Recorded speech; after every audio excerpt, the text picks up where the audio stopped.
All right. Good morning, good afternoon, good evening to you all, Niger Watch family. We're back here again. How you guys doing? How you guys doing? I can see a couple of people already there on the backstage waiting for us. And I want to thank every one of you right there watching us right now, depending on where you're watching us from. Good morning, good afternoon, good evening to every one of you. Thank you very much for joining us for another broadcast today. Today is 4th January 2023. Yes, I'm very, very excited. I'm very, very excited. I'm happy we are getting close and everything looks so perfect. Everything looks good. We are winning. Yes, we are winning. We have to continue to speak it, say it.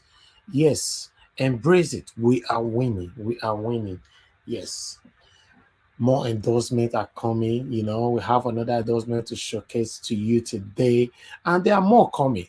Between now to the next 7 days as well, there are another one coming. A very, very big one, bigger one is coming. So, listen, guys, listen.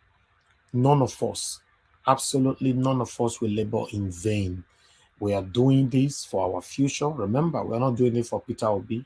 In case some of you are getting all this wrong, no, Peter Obi, by God's grace, he wins. Yes, we are going to expect a lot from him, but he's only going to be there constitutionally either 4 years or 8 years. We are doing this for our future. We need somebody that will be able to restructure the country for us so that others will follow the pace. And apart from that, Nigerians have shown this time that yes, they can change it, not the way it used to be. We've never seen this kind of movement before. Peter Obi is a movement. It's a movement. Nigerians that are in pains, that are suffering, that are being kidnapped, passing through all kind of excruciating situation, they are all crying through Mr. Peter Obi.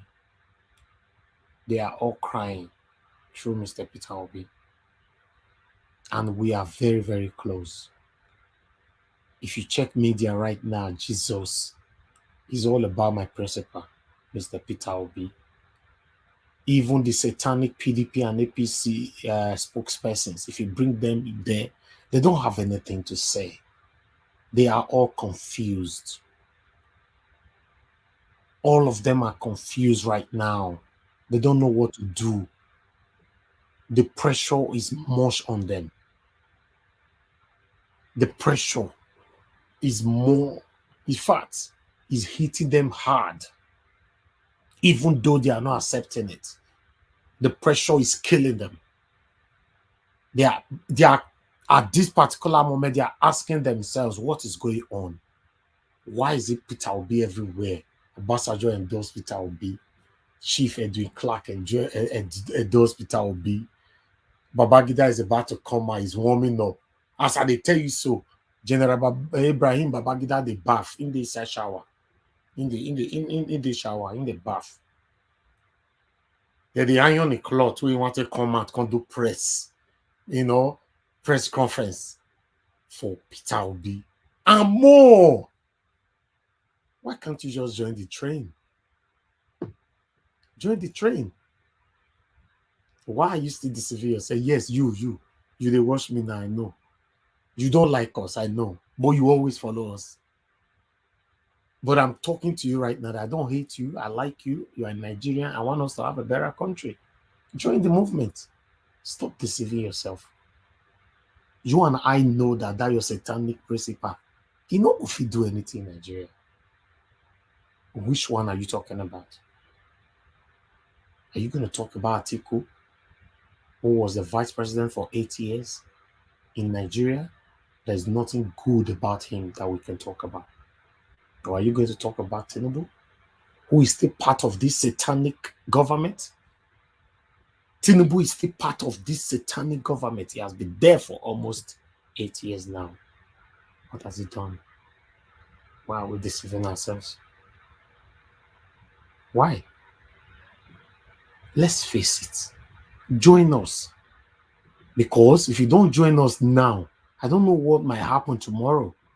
Because if Peter Obi win, many of you will be stoned, though. In case you don't know. I not say they stone you, but they go stone you. And in case you say will not tell you, that because they tell you now in advance. Many Nigerians will chase you. I'm telling you.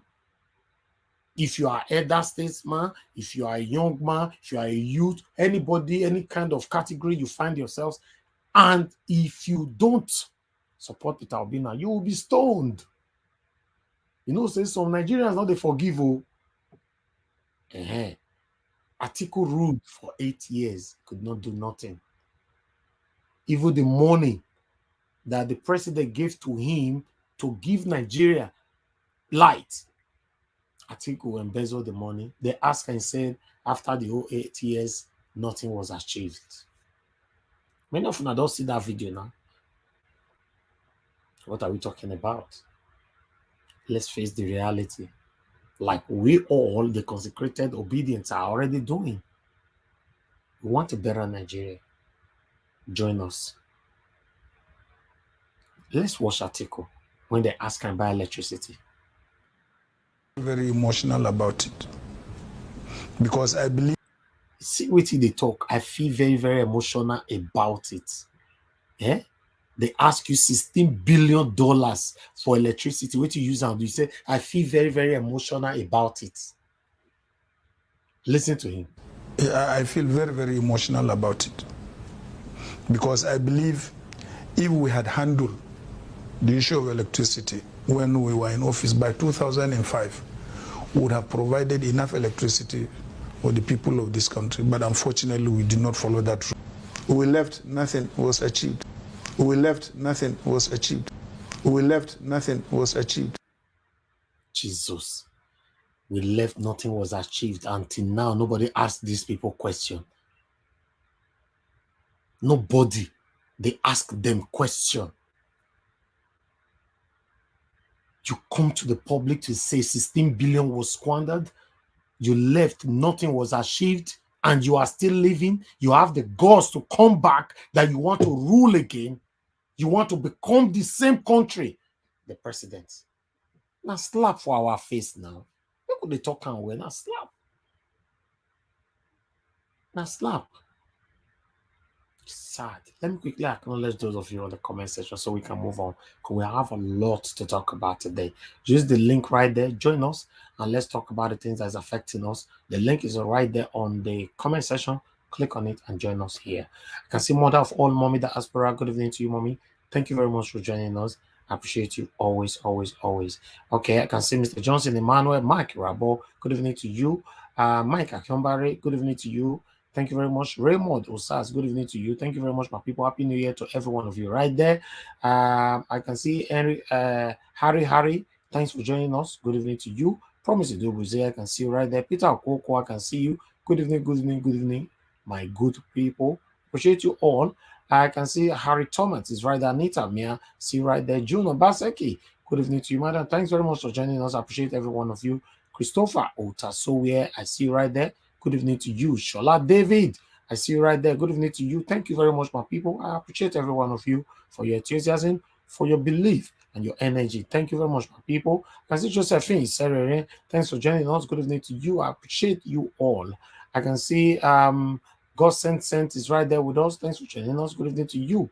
Thank you, thank you, thank you, my people. I appreciate you all. I just want to quickly do this so we can move on. Bright Strasser, I see you right there. Thanks for joining us. Good evening to you. Joshua, yeah, I see you. See you. Good evening to you. And God will bless you now. Thank you very much, my good people. Help us to share this broadcast, like the broadcast. Let others know that we are here. We are talking about the things that's affecting you and I. We can't shy away from it. Innocent, okay, I can see you. Good evening to you. Irene Finest. Thanks for joining us. Thank you very much yesterday. I appreciate you always, always, always. I don't like watch my brother. Good evening to you. Good evening to every one of you right there. If you just join us right now, please hit on the link, copy it, paste it in other platform where you belong, and help us to press the like button as well. Sonny Osazuwa, I see you right there. Henry Gabriel, I see you as well. Umen Basi, good evening, good evening, good evening, good evening, my good people. Now God will bless you. Now Faith Unlimited is right there with us. Thank you, my people. Skystream America, I see you right there. Please make una share. People plenty today. Oh. Alex Osarodion, I see you. Good evening to you. Good evening, good evening, good evening, my good people. I don't tire. See, I don't tire. Why I tell they call people name, it's not easy. You know, easy. This work not easy like that. Osaya Daddy, good evening to you, sir. Thanks very much for joining us. Andrew, Igbinadolo, I see you as well. Thank you, thank you, thank you, thank you. Good evening, good evening, good evening, my good people. I bet make una help us share this broadcast. To I know sir, I will skip somebody name today, you know, by mistake. In case I not mention your name, but beg it's not retentional. Just understand with us. Moses and Nashe, see you right there. Good evening to you. Thank you very much, my people. Ah, Samuel Olaka, I see you right there. Thanks for joining us. Thank you, thank you, thank you. Victor Ikpomusa, good evening, good evening, good evening. Now God will bless us now. And God will bless you now. Okay, can we move on now? Femi Bash, I see you right there. Janet Osawaru, I see you. Good evening, good evening, good evening, good evening, good evening. I don't run. Anybody will come comment now, we go acknowledge you later. I appreciate you all. And my only panelist for now is Trigger Tutu. Trigger Tutu, my brother. Good evening to you. How are you doing today? Thanks for joining us. Uh, can you hear me? I'm good. It's actually Desmond Wadike. Okay. Desmond. Yeah, Okay. yeah, yeah. Can you hear me? Yes, I'm calling you by the name you put on your screen. You see. Yeah, yeah. It's Desmond Wadike. I changed my phone. All right, okay, that's more than 1 decade. Okay. But remember, this is the name we are going to call you throughout of the broadcast today, though. Thanks very much for joining us. We appreciate you, Mr. Desmond. All right, my people, I appreciate you all. Let's move on. As you all know, like I said before, we don't get another endorsement from Chief Edwin Clark. Yes, my brother Alex. How you doing, my brother? Good evening to you. Hey, Mr. Rajawash, good evening. How are you? I'm fine. I missed you. I missed you. We never see you for my calendar more than 6 months now. We never see you for here. No, I say for my Rajawash. calendar. For my calendar. I not Wait say away. I not say for our calendar, for my own calendar. Yesterday I couldn't join. I later watched the program. It was really nice. Thank I you. missed you guys too. I greet you people on the comment section. Our comment section warriors. Thank you very much, viewers worldwide and my fellow panelists. It's good to be here. Thank you. Rajawash, good evening. Good to have you, my brother. We are getting close, and I'm very, Good very evening, Mr. excited. Alex. Good evening, Mr. Elvis. Good evening. Nice to meet you guys today. Nice to talk to you. Nice to be on the panel Thank today. you. Thank you, Mr. Henry Gabriel. Thanks very much for joining us. How are you doing today, sir? I'm okay. I'm just eating at the moment. I'm watching. I'm eating. Enjoy your food. No worry. Yeah. You get enough time. Yeah. Okay. All right. Yeah. Thank you. Thank you. Yeah. All right. We just have our co-team, Irene's Finance, just joining us right now. Good evening to you, madam. How are you doing today? Good evening, Mr. Elvis. Good evening, everyone. It's good to be with you all today. I'm doing good, and you? Yeah, I'm good. I'm good, especially when you are here like this. I'm good. Thank you Good so to much. be here. Thank you. Thank you. Thank you. We have our brother Israel Asemota. My brother, how are you doing? Good evening to you. Well, thank you. Good evening to you, Nigerians. Good evening to everyone there on the panel. Good evening to Nigerians, and good evening to those in the comment section, and good evening to the concerned Nigerian citizens who are around the globe. Thank you for having me. Thank you. Thank you, my brother. Thank you. All right, let's move on. Let's move on. We are all right. We have Chuks Ibubweze. If you're not, let me move on with that. I never acknowledge Jamo. Chuks Ibubweze, good evening to you, sir. How are you doing today? Okay, we'll come back to you on that. We have Skystream America who just super chatted us right now on the comment section. Thank you, thank you, thank you so much, Skystream. At least now you be the first to buy me water today. Now you see my body be though the hot. No, like that one I lie or I just lie because now winter with this. So if na Nigeria I go say my body though the hot. Yeah, I feel cold for a year, but I want it. Okay, I go talk and this morning I don't boost my energy. Might put out like that. You know, thank you very much, my people. I appreciate you all. Let's move on. Let's move on. Let's move on. And God will bless all of you now. The link is right there. Click on it. Join us here. Anthony, Ola, thanks for joining us. I appreciate every one of you right there. Patricia Enofe, my dear sister, thanks very much for joining us. Good evening, good evening, good evening. And God will bless you now. So let's move on. As you all know, yesterday in fact, for the past couple of days now, we'll be talking about Obasanjo endorsement for our principal, Mr. Peter Obi. Yes, in fact, it's a continuous episode on Obasanjo's endorsement. Now, some will say, make we look back, make we look front. Now, we will see another endorsement, your Boza again, from elder statesman, 96 years old man, Chief Edwin Clark. Kai, noisy. But meanwhile, we are going to take it from there. I would like us to listen to his speech first. Let's listen to his speech. That is very, very important for us. Let's take it from here. Please help us to share and like the broadcast. Alice or no Feta, we see you right there. Good evening to you. Thanks for joining us. I bet make you help me share and like the broadcast. Now God bless you now. Thank you, thank you, thank you. The purpose of calling this press conference, therefore, is for my choice to make known to all Nigerians. And sitting by me here is Julius Okumakwe, one of my personal assistants. And you all know me, E.K. Clark. I'm now moving toward my 96 years of age. A 96 years old man, speak better than Tinubu. I mean, Tinubu age must be questioned again. We have to continue to question that man's age. This is a 96 years old man speaking fluently. Anyway, we're going to listen to that further on. Let me quickly acknowledge Christopher Otasowie. Thank you very much for the super chat. I'm so grateful. I'm not taking any of you for granted. Thank you very much, my people, for choosing to support us to do what we're doing today. Now God bless you now. Thank you, thank you, thank you, thank you. Let's continue to listen to this and move on. Let me rewind it back a bit. Years of age. My 96 years of age.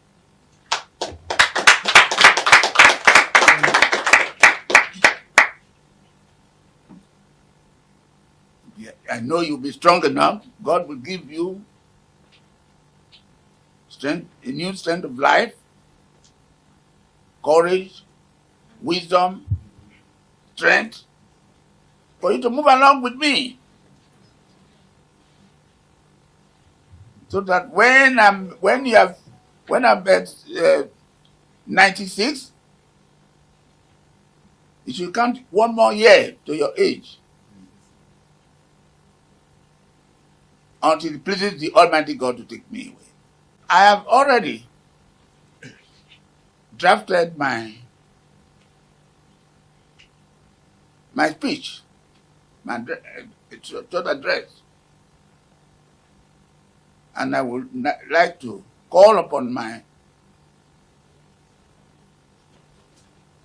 assistant to read what I've written for you to see. Julius.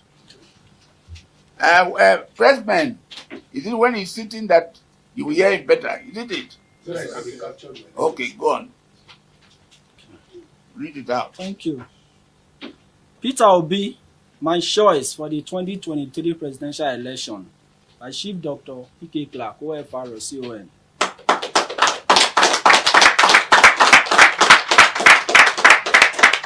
On my directive, the national leadership of the Pan-Niger Delta Forum, PANDEF, met with the presidential candidate of the Labour Party, former governor of Anambra State, His Excellency Peter Obi Yenengwa, Bayelsa State on Friday, 23rd December 2022. The PANDEF delegation comprised the National Chairman, Senator Emmanuel Ibokesien, Secretary, Board of Trustees, Ambassador Godnose Igali, other members of the National Executive Committee, and selected delegates from the 6 states of the South-South. I have since been fully briefed on the successful outcome of the interaction held at that occasion. Amongst other things, I have taken note of the following observations which came out of the meeting. 1. That PANDEF presented the expectation and demands of the peoples of the Niger Delta, comprising infrastructural development, devolution of power, resource control, effective and inclusive participation in the oil and gas sector, amongst other things, to the presidential candidates. 2, that the vision statement shared by His Excellency Peter Obi at the occasion, as it relates to making Nigeria more productive, using the rich resource endowment in every part of the country, curbing waste and fighting corruption, and creating jobs for our teeming youth through innovative initiative is very commendable. 3, that his restated commitment to restructuring and devolution of power will promote harmony, peaceful coexistence among the state and constituent parts of the country. 4, that his vision for more equity and justice as it pertains to the South-South region, which in the past 60 years has produced much of the revenue for the national economy, but has been neglected with little impact in terms of infrastructure and social development, is convincing and commendable. 5, Peter Obi's commitment to environmental justice to the cleanup of the Niger Delta polluted communities is most welcome, given that even the ongoing Ogoni cleanup has been rather slow. 6, his commitment to inclusion of qualified persons from the Niger Delta in the national governance process in the future government, if elected into power, is very reassuring. 7, that His Excellency Peter Obi's unwavering commitment to reactivation of our ports, development of blue economy and maritime sector, and investment in gas sector, developing of modular refineries are worthy of note. All right, my people, I'm going to forward the speech. You can listen more to the speech, but let's hear directly from Chief Edwin Clark on what he have to say here. Then we so that we can quickly showcase all the videos due to time. Okay. Thank you very much, my people. I appreciate you all. Let's take it from here. 1 minute. Thank you very much and Happy New Year. Thank you very much. Thank you. Well, repeat. I wanted to repeat it. I don't want to say this or say that. Whatever I've written here is my own. That is my choice and no more. They want to use you. Don't allow anybody to bribe you. You want a transparent president. A president who is strong. A president who is educated. A president who is humble. A president who has every leadership quality that we want. We don't want a president we have to beg to sit down to find out whether he will fall or whether he can stand or he can fall. He will fall. We want a president who should not be acting his age. A president should be selling his age from time to time. We don't want a president who will be swearing year to year how old he is, how young he is. Perhaps yesterday, or 2 days ago, or yesterday, you've been told that a former president of this country has adopted the candidature of Obi. So I've made up my mind all along. That's why I told you that we couldn't make it because of the passing on of the President General of Ohanese. Wow. All right. That one is Chief Edwin Clark, reading his endorsement letter right there. We want to say, Epa, thank you very much for joining the youth, for listening to our plights. Because at this particular moment now, whoever that followed the people is for the people. Thank you very much for that. Meanwhile, before I will take reactions from Nigerians, I would like us to listen to about 12 months ago, the interview that was given to former President Babangida in Nigeria, military president. So I would like us to listen to what he said, because I'm beginning to wonder if Babangida was aware or if he foreseen everything like I did, what we all are currently facing right now with Peter Obi. So I want us to quickly go through on this one, then we'll take it from there. Thank you, my people. 2023, still a couple of years down the road. So much has been said about the need to give a sense of belonging to, every part of the country, including the Southeast. Many are saying, come 2023, because the perception is that the Southeast has not had a fair share of, being at the helm of affairs. What are your thoughts on the issue of power shifting to the Southeast, or the need for it to shift to the Southeast? Well, we have to make a choice. Either we want to practice democracy the way it should be practiced, or the way it is being practiced, or we define democracy on our own whims and caprices. If we are going to do it the way it is done all over the world, you allow the process to continue, but it is through the process that you will be able to come up with a candidate that will lead the country.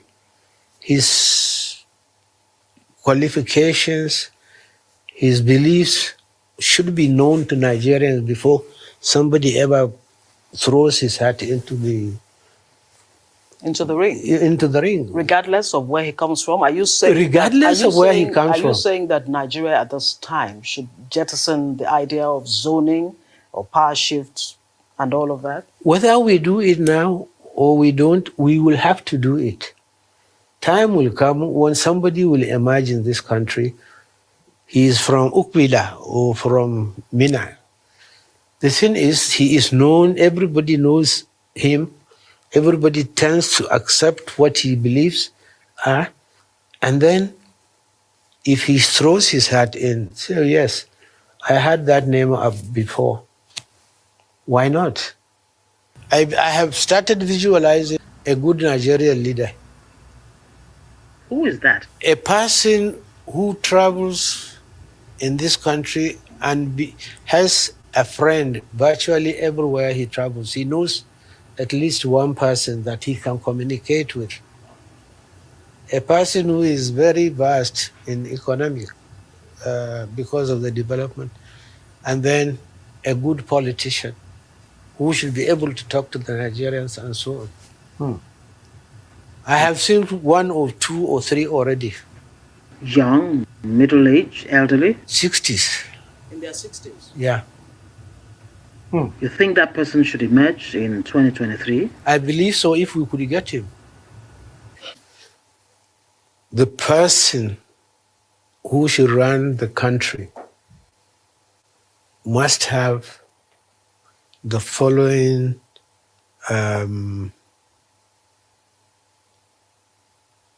antecedents.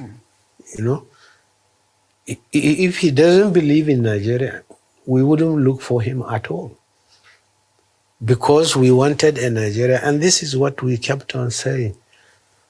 Even if it is democratically elected or militarily imposed, he must have that core belief in the country, and experiences over the years in leadership, in public service, and the rest of them. Wow, that is the former military president in Nigeria, General Ibrahim Babangida. This interview was done a couple of months ago, more than about 14 months ago, if I'm not mistaken. And yes, I have to go do a research to bring it back again, because some things you say can be referenced to in the future, prospectively. That's why when we are talking, we listen to ourselves. If you check all the description Babangida was giving right there, you can see that all the description is matching our principal, Mr. Peter Obi. All right. So I'm not surprised. But I would like us to move on. Let's quickly move on and let's see some reactions from Nigerians. Quickly. Let's do this. You can see right there.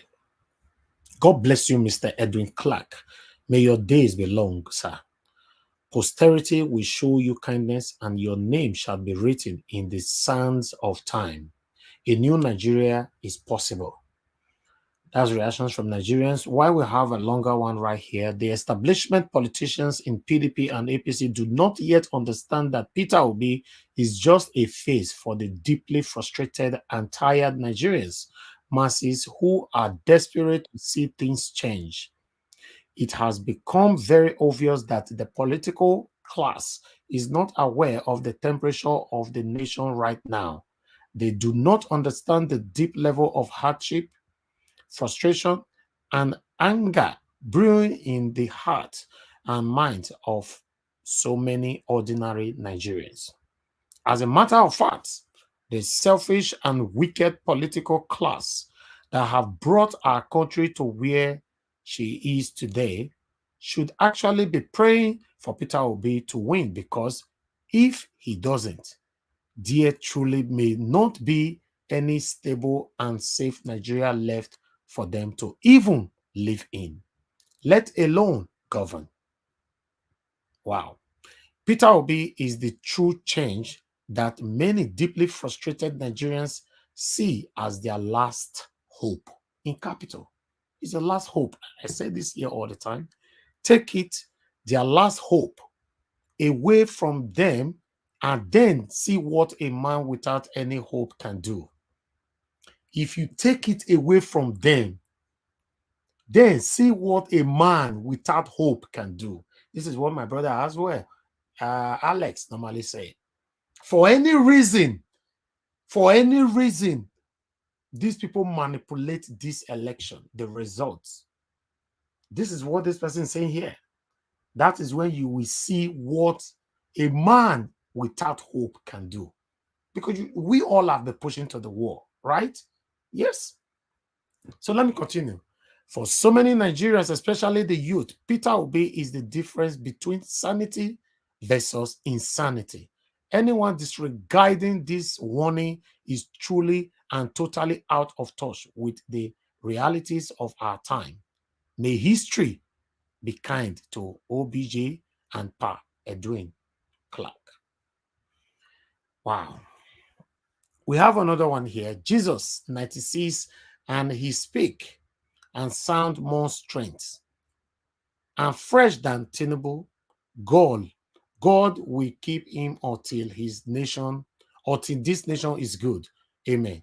A new Nigeria is possible with Obidati. Happy New Year and God bless you, my people. Okay, we have another one. A true Nigerian patriot. He speaks the truth about Nigeria in 2023 election. Thank you, Chief Clark. Obi is going to win, and Chief Clark will see a new Nigeria of his dreams. Rise from the ashes of current president. Okay, another one is here. The old and young have endorsed Peter Obi, and more are still joining in endorsing him. God bless you, Daddy Edwin Clark. More strength, grace, victory in life in Jesus' name. Okay, second to the last year. This what Tinubu and Atiku should have been doing now as one of the elder statesmen. But they choose the other way around. We stand with the Obidati mandate. So help us, Lord. Amen. Okay, the last one here. Thank you, Chief. Our prayer is Almighty God should give Peter Obi the grace to drive Nigeria when he is being sworn into office as president. That should be our prayer now after voting. Okay, and remember, this has been circulating since yesterday that General Olusegun Obasanjo, that was this message that coming from Ibrahim Babangida, General Olusegun Obasanjo will forever be a true elder statesman and a boss in the military. No service general in the Nigerian army today joined the military earlier than 1982. By then, Obasanjo had already finished his military career. I respect him a lot with his endorsement. Although the sanctity of this Twitter handle is still unverified, but it's currently circulating on social media. I thought I should bring that here. Right. Thank you very much, my people. We have another video here. Let's listen to our rise. The People's Democratic Party on Tuesday raised concern over the endorsement of the presidential candidate of the Labour Party, Peter Obi, by an elder statesman and leader of the Pan-Nigeria Forum, Chief Edwin Clark. Clark announced the endorsement at a press conference in Abuja barely 48 hours after a similar endorsement by Nigeria's former president, Olusegun Obasanjo, stating that it was only fair and just that the South produced the next president after 8 years of President Muhammadu Buhari.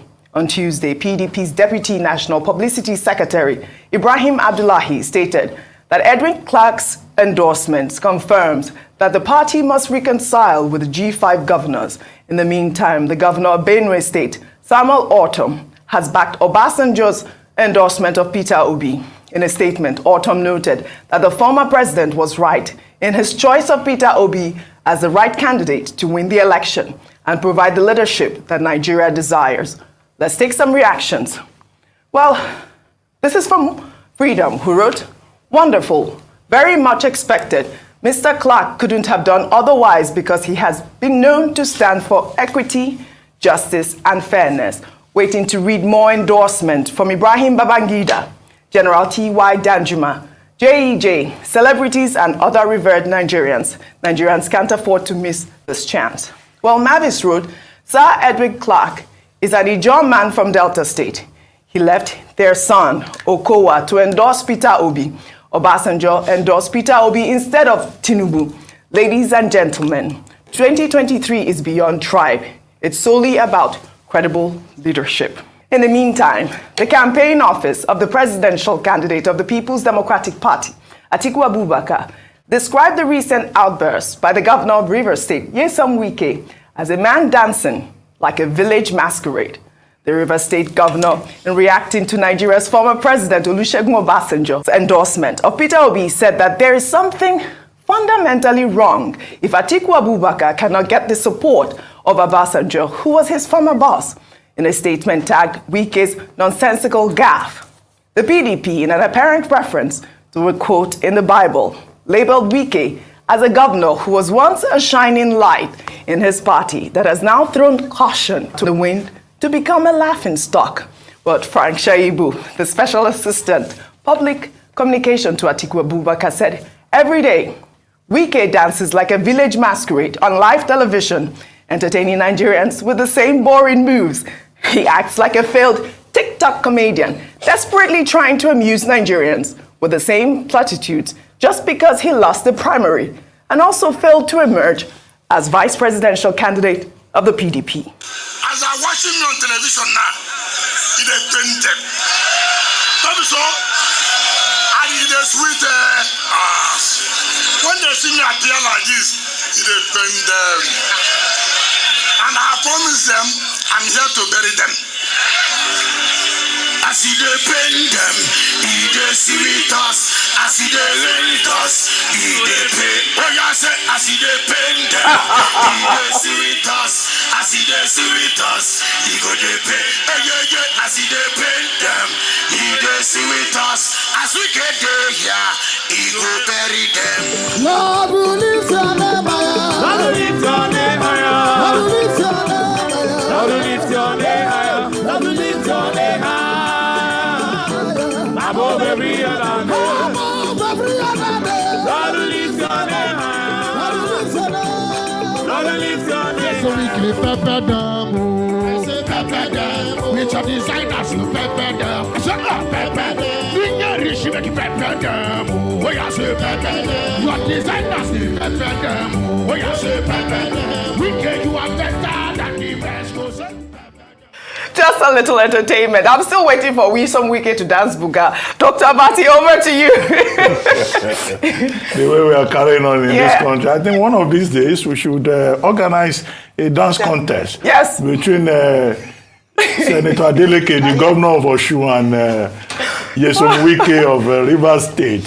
But all right, we're going to stop that right there. In case you want to watch the full video, it's a very interesting video. Go to Arise, go watch the full video right there. Because of time, I want us to quickly move on and showcase all the affiliated videos that we have here for you. Okay, I think we have lots of video. Let's talk about what we've showcased so far. we'll come back to Keyamo later. We'll do Keyamo later, because if not, we are going to be here. So let's do for 5 minutes round, and we'll come back to Keyamo's interview on the endorsement of Peter Obi and Edwin Clark. I appreciate every one of you. I appreciate you all. Please help us to share this broadcast, like the broadcast. You can see more people joining us right there.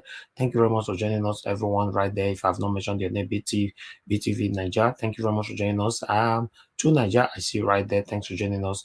Please make una help us share. Just help us share. Message Ade, I see you right there as well. And God bless all of you now. Thank you. Chukwemeka Kamara, I can see you as well. Thank you, my good people.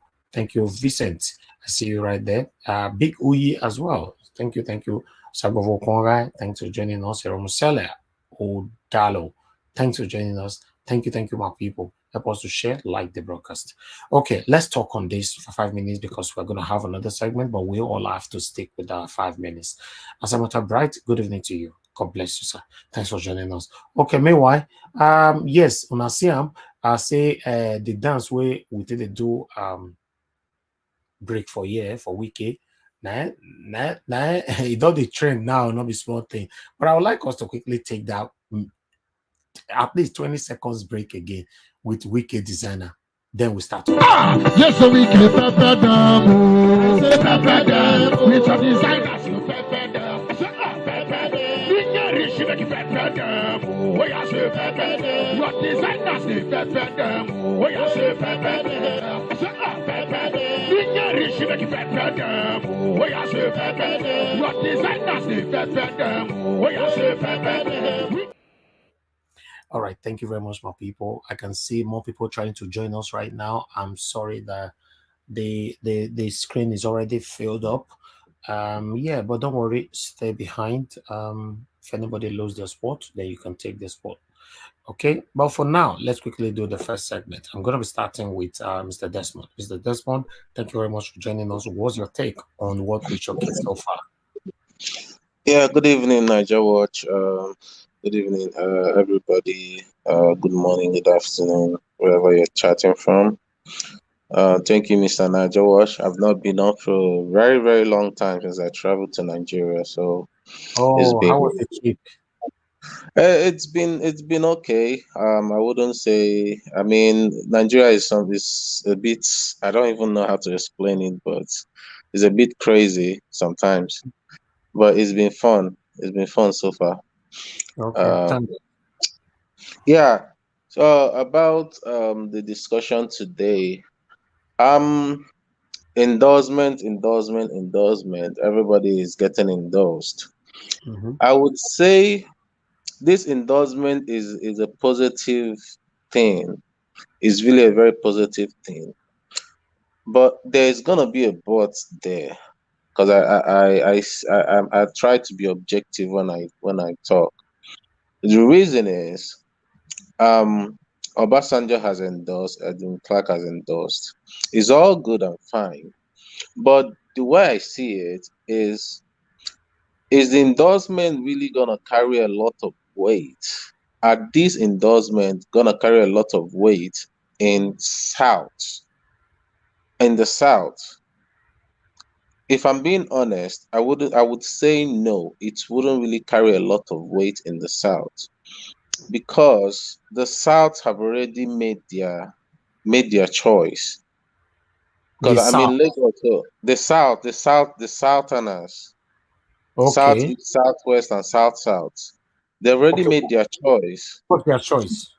Yes, and most the Southern as a whole, their choice is P2B. So it's not really gonna influence a whole lot of votes when you're talking about the South.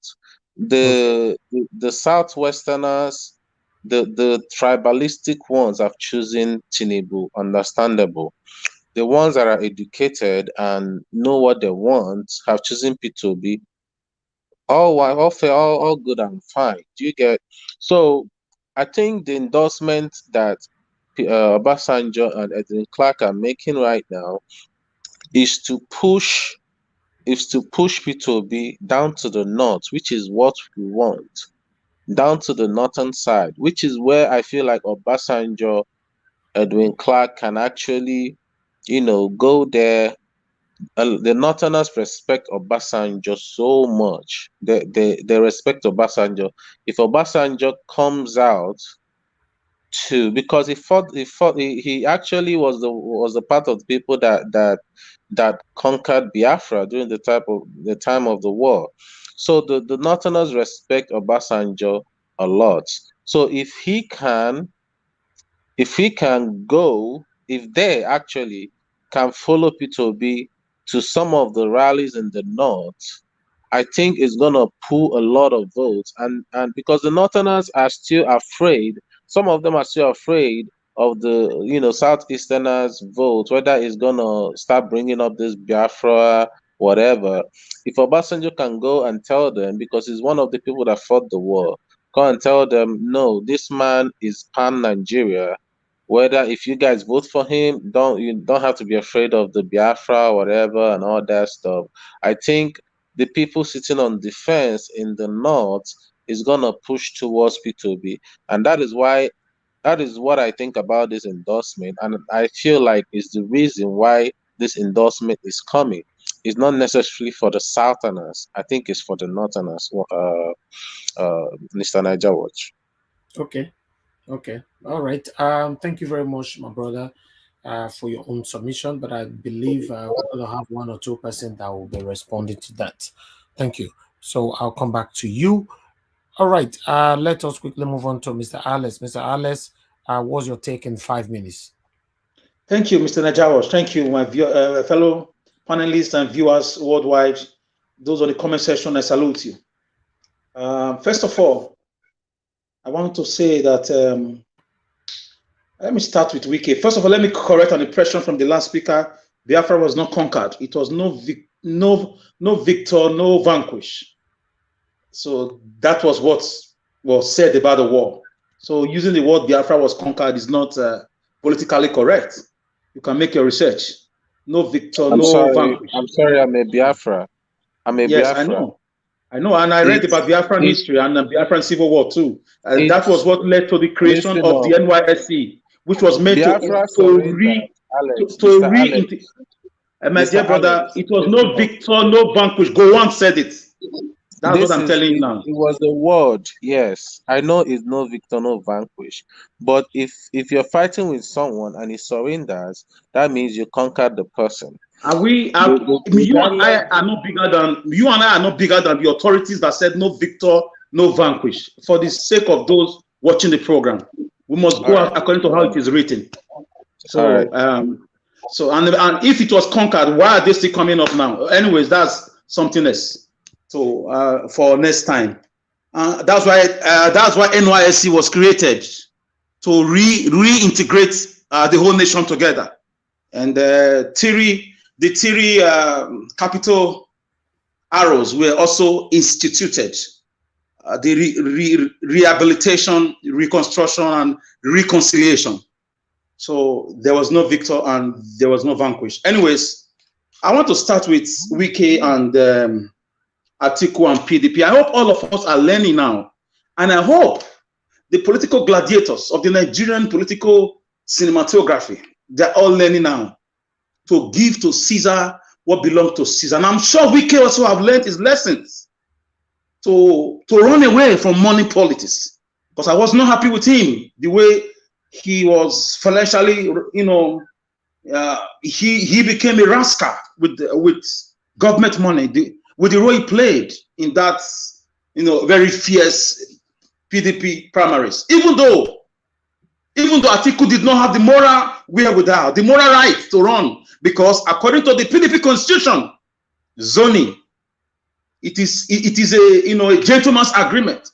It is entrenched on PDP constitution about zoning. And the federal government, the federal constitution of Nigeria also spoke about federal character. How can a Fulani man in Buhari be leaving office, another Fulani man in Atiku be trying to come to office?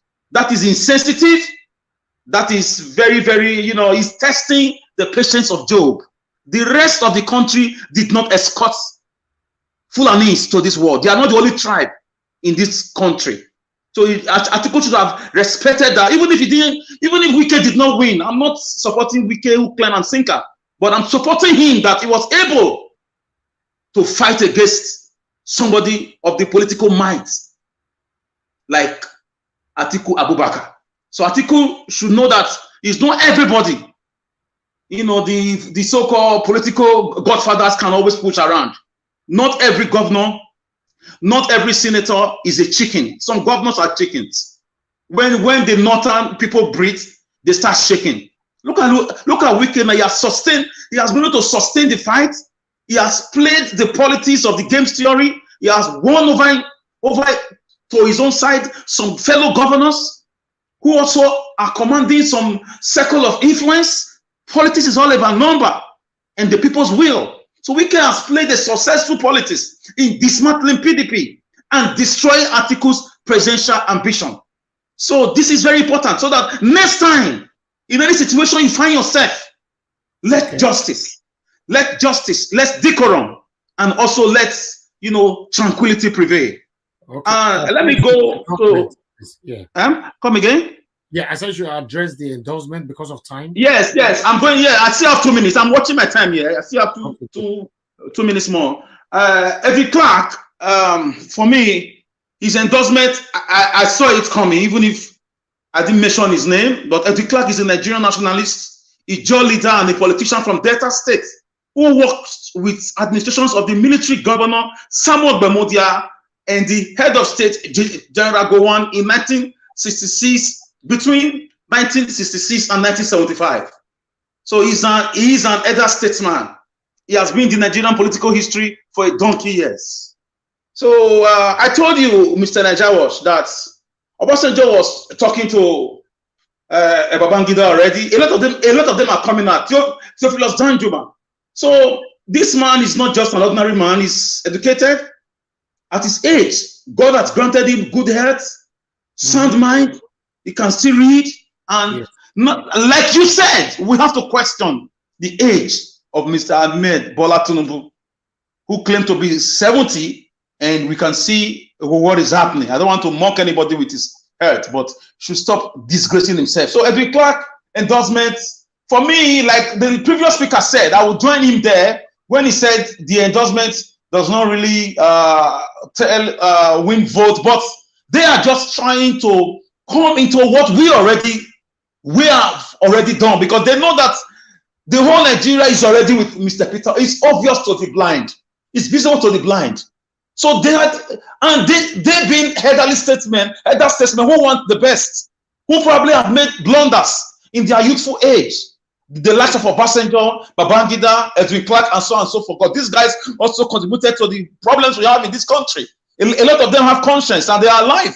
Maybe they've asked God for forgiveness and they want to win over the trust of Nigerians by living a country where merit and certification and talent can thrive. Where a nation where citizens can really be citizens, not treated like the way they are being treated now. So Edwin Clark endorsement carries weight.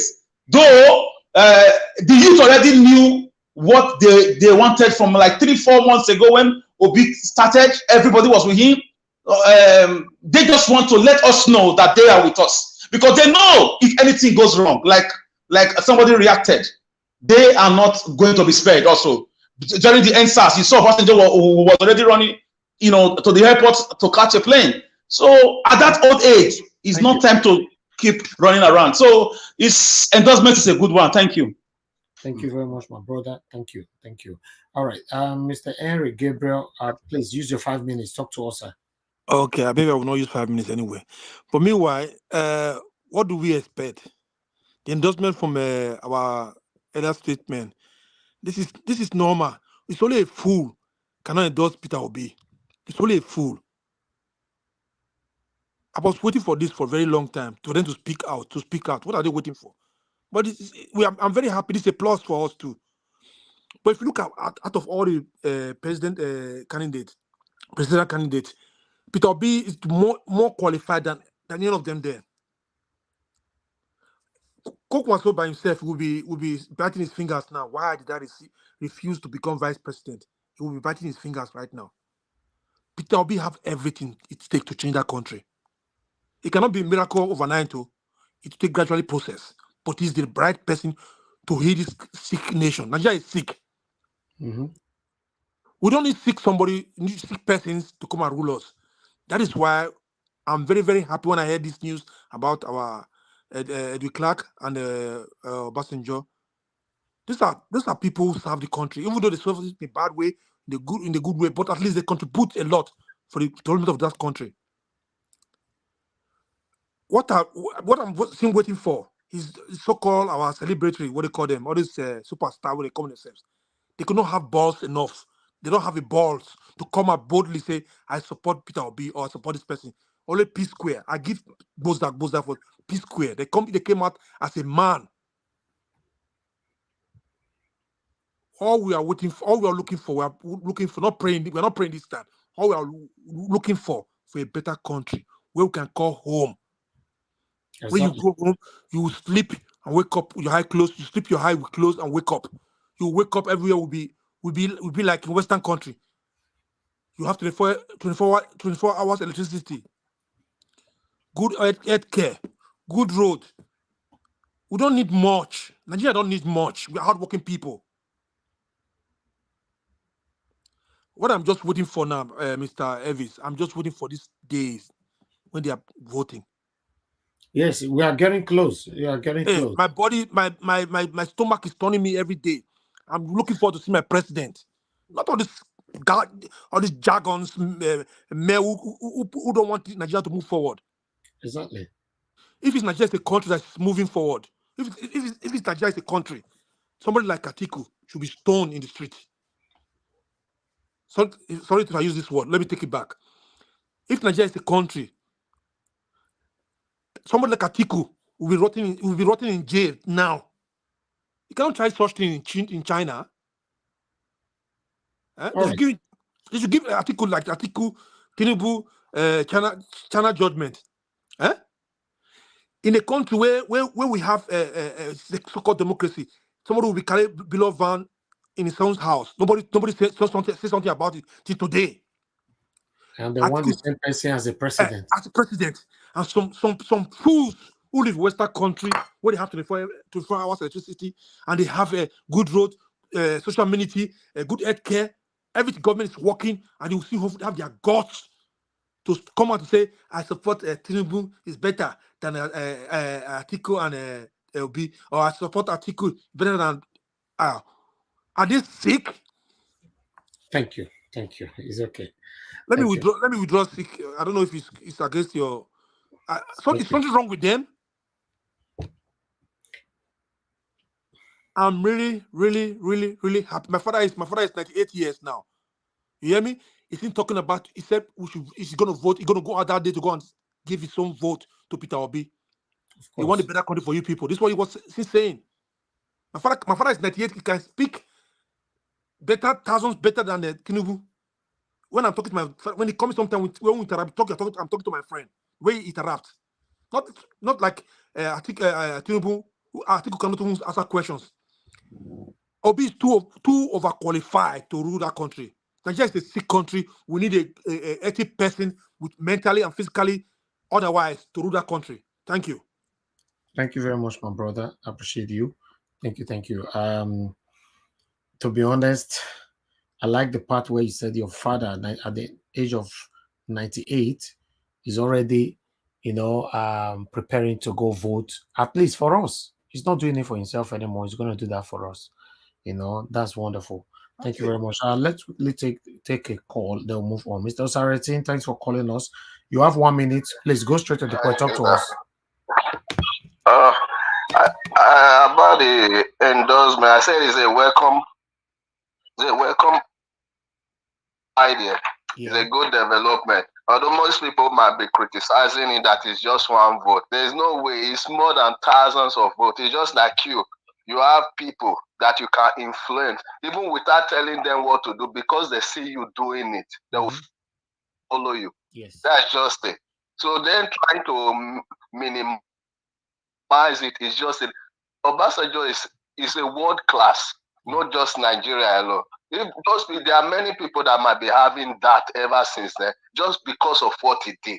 That will clear that. Talk more about his other matter, not did his own. you will see that I'm having this mindset that before the election, many, even APC, there are many, 2 people at the camp, they said they don't trust their presidential candidate. So before the election, I believe that many will leave their camp. They are thinking that it's only PDP is affecting. Very soon it will start happening in their own camp. Thank you. Gradually. Thank you, sir. Thank you so much for your contribution. Okay. Yes, I said it before as well. I'm not surprised. I said that as long as we are getting close, we're going to see more people defecting from the party joining. We're going to see more of endorsement, and we're already seeing it. And from now to the next 7 days, we're going to see another big endorsement. Don't worry, I'll remind you that I said so. Thank you very much, my people. I appreciate you all. Chuks Ibubo is there, sir. Are you available to talk to us now? Good evening to you. Yes. Good evening to you, sir. Yeah. Yeah. Good evening, Mr. Niger Watch. Thank you. Good evening, fellow panelists, and good evening, everyone watching us, especially our comment view.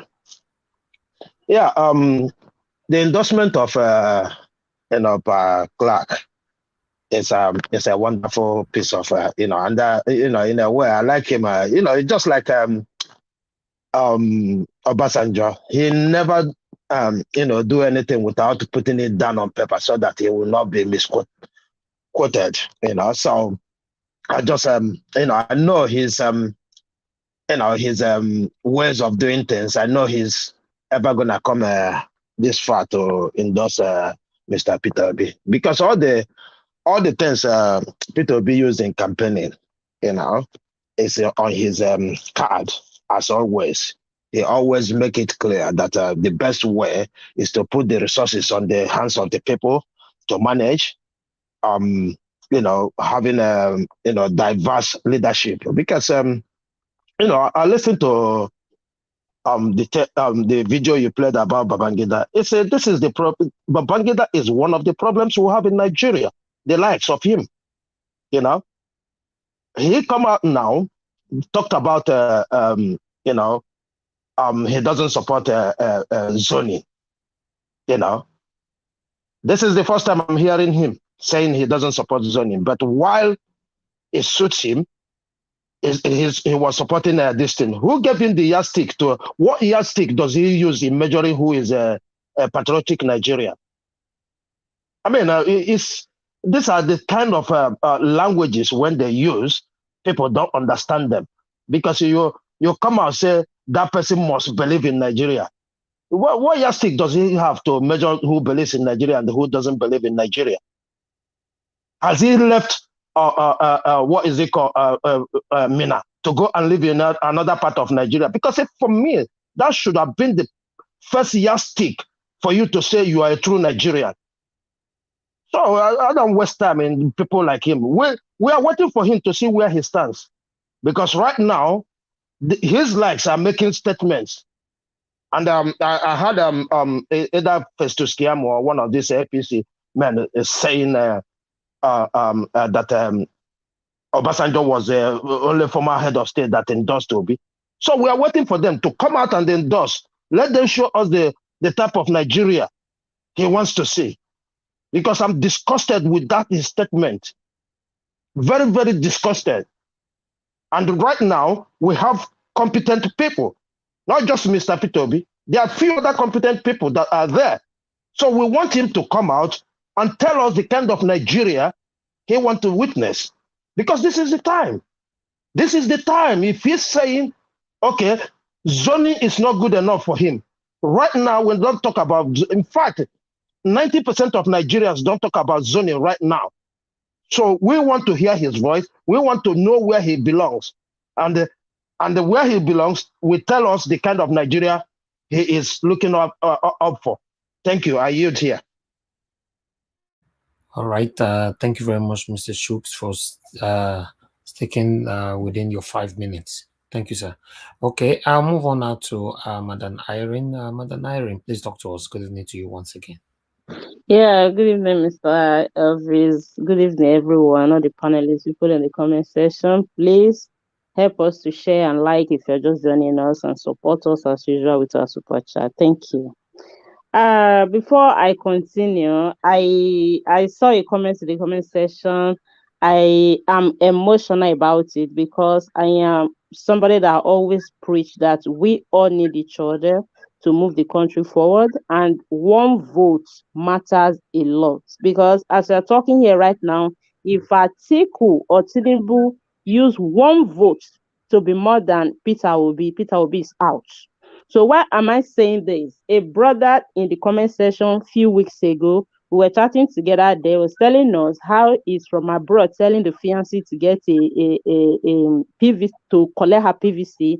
If she did not collect it, it's going to be a problem. We're just joking with it. So he came today saying that he's so excited that the fiance just collected her PVC. I'm saying congratulations to you, Brother G. Simon, for that achievement, for pushing her so hard to get it. We have one more vote secured there, which is much needed. Yes. So congratulations for that.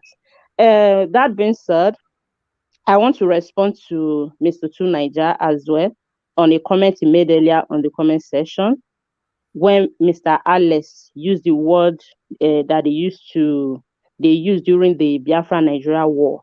You said Alex should stop it. See, I want to say something here. You might not like something or you might not agree with something, but that does not remove the fact of what that thing is. That is exactly the word that was used. So don't say Biafra was not captured. Mr. Alex was emphasizing on the particular word that was used because sometimes the choice of words we use to express issues matters a lot. Just as Mr. Ivy said earlier on, that you might make some statement, you will be referred back to it. And that was what brought the video of Bombagida that you showed earlier. So telling Mr. Alex to stop it, I don't see where it coming because everybody that read about Biafra history will one way or the other come across that was how the war ended. That being said, let me go to the endorsement issue. I really want to congratulate Sir Clark, Sir Edwin Clark, and the former president Olusegun Obasanjo because I really appreciate what they did in the sense that a time comes in one's life, especially at a certain stage, when nothing else matters to you than what you will be remembered for, and the legacy and the kind of life you live, and your impact in your society and to people and what you have imparted in human. So I think what they are doing right now, they have seen, okay, sir, Clark said is heading to 96. OBJ is almost in all those direction of 90s or thereabouts or 80 something, if I'm not mistaken. Good and fine. OBJ have gotten it all. He have made all the money. He have hold the highest post of leadership in the country, which in his time he did. He tried, though things were not like this. Things were not that modernized as it is right now. I think he did the one he did. He also contributed to the one he contributed for the failure of the country, while he also contributed to some things that we are remembering him for today. But for this, I really appreciate what they're doing, and I think it's very vital, because sometimes there are people that are yet to decide what they want to do. There are people that look up to people. They are like, okay, I don't know, I'm scared, because Nigeria today, most of our politicians have disappointed us countless times. Countless time you put your trust, you said, okay, I trust this person, I know it will do it. Getting there, they will disappoint you. So Yeah. some people don't just want to stand alone on this. They want to be like, okay, I don't know if my conscience is not telling me the right thing. But seeing the kind of people that are coming out to agree with what your conscience is telling you, to agree with what you are clamoring for, I think is a plus for you to make your decision if you are an undecided voters. So that is where I think they have impact in the South, just like the earlier speaker said. They have some impact in the South based on that. With what he said as well, I really appreciate if Obasanjo, since he's somebody that they respected a lot in the North, can give a helping hand in that area, because We know that political revolution is on in Nigeria right now. We cannot rule out that we are not yet that mature when it comes to electoral process.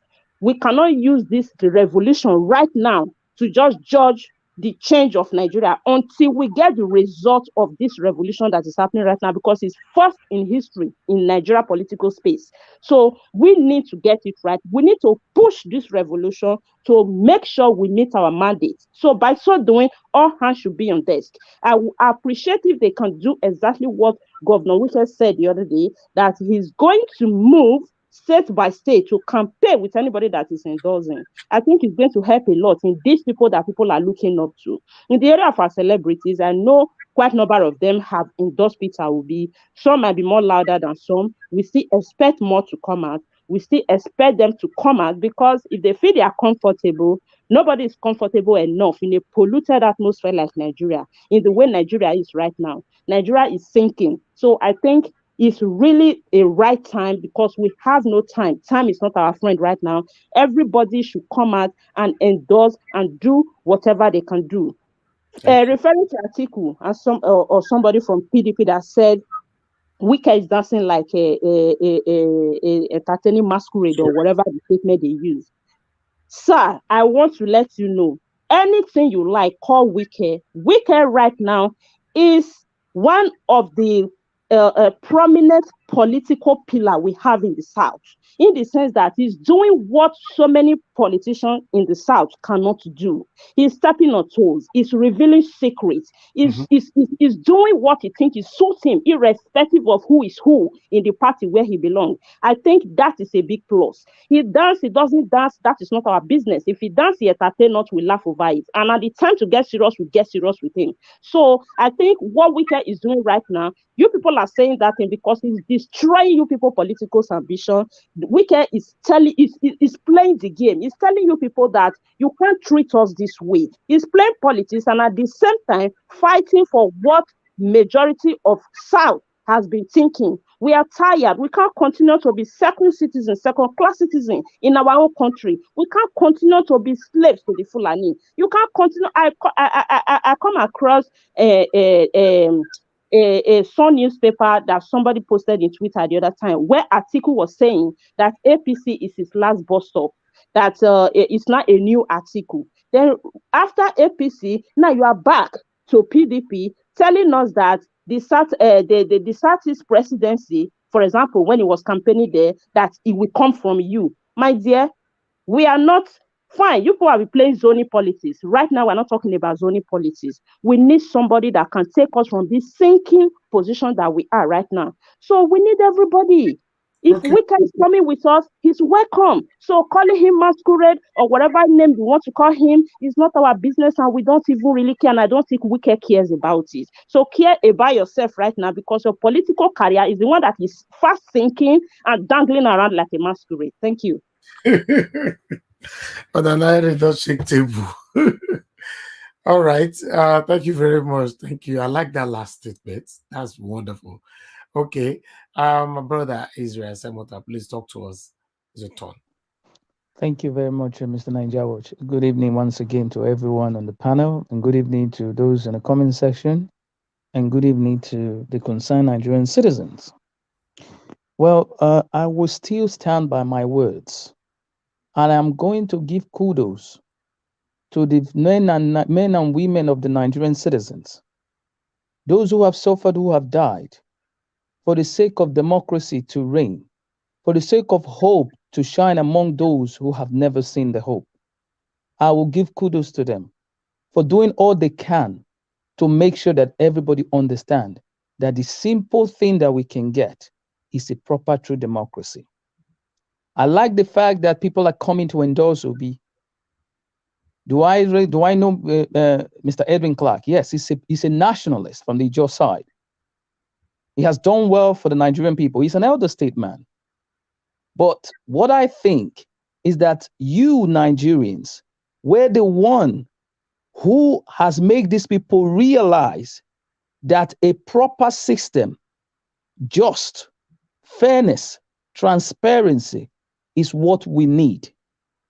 And that is what you, Nigeria Watch, and some of us here who gathered here were preaching right from the onset, right from day one, the change that will come.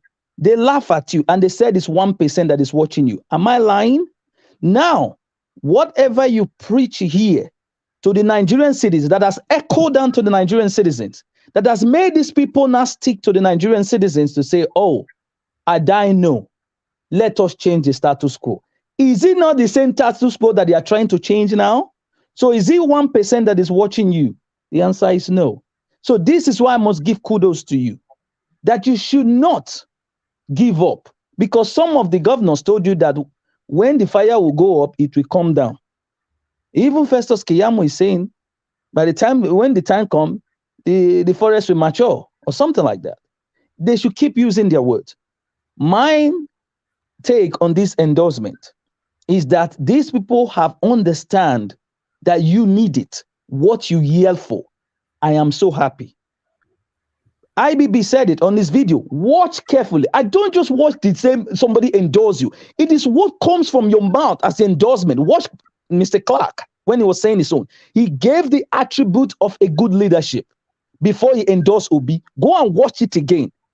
Everything that Obi campaigned on, he said it. Leadership, transparency. Somebody who understands what unification is. Somebody who understands that it is not going to be your turn, my turn. It is our turn. That is what Obi campaigned in. Somebody who is not going to see his brother and try to kill the other person just because you don't look like him. Somebody who will understand Nigeria belongs to Nigeria and not to their cronies, all included. If you go back to IBB said one thing. Go and watch that statement.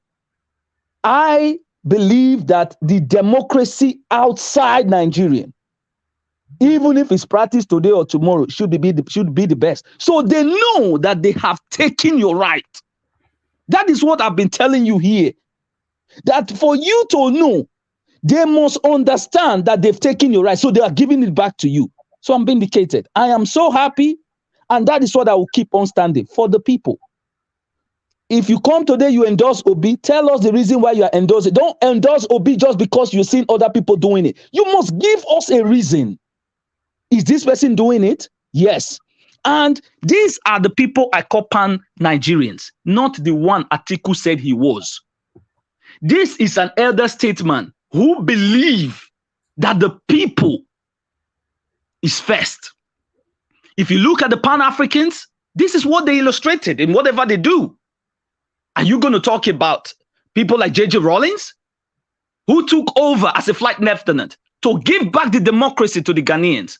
Are you going to talk about Julius Nyerere of Tanzania? Are you going to talk about Kenneth Kaunda of Zambia? Are you going to talk about Nelson Mandela? They have always put the people first. These are what we call pan-Nigerians or pan-Africans or whatever you call them. What has Atiku done to call himself a pan-Nigerian? I was ashamed that you said you deleted a tweet of trying to say what they've done to this girl is wrong. But because of your selfish interest, you deleted the video, the tweet. And this is the person that wants to unify the country. And this is the same person who has or not even unify his own party. So how would you make me feel that this are the people that we're going to lead? No, we as Nigerians have set example. I beg you, my brothers and sisters, I'm not going to be talking on wiki, this one, these are not the subject matter. The subject matter here is how we are going to deliver the presidency and how Obi is going to become, because we want a new Nigerian. I will not be distracted by the cock and bull or whatever they call it. My aim of being here, of being with you, is to make sure that Nigerians are given the fair share of democracy. And that is what I'll keep on standing for.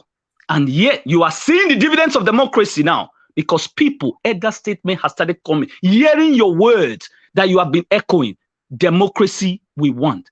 Government of the people, by the people, and for the people. Fair share, equal betsuno, out of meaning. We are going to triumph. Please, I beg you, one other thing. Do not give up this fight, because these people are not ready to give up power. I'm telling you. So you must fight to the end. We all must fight to the end.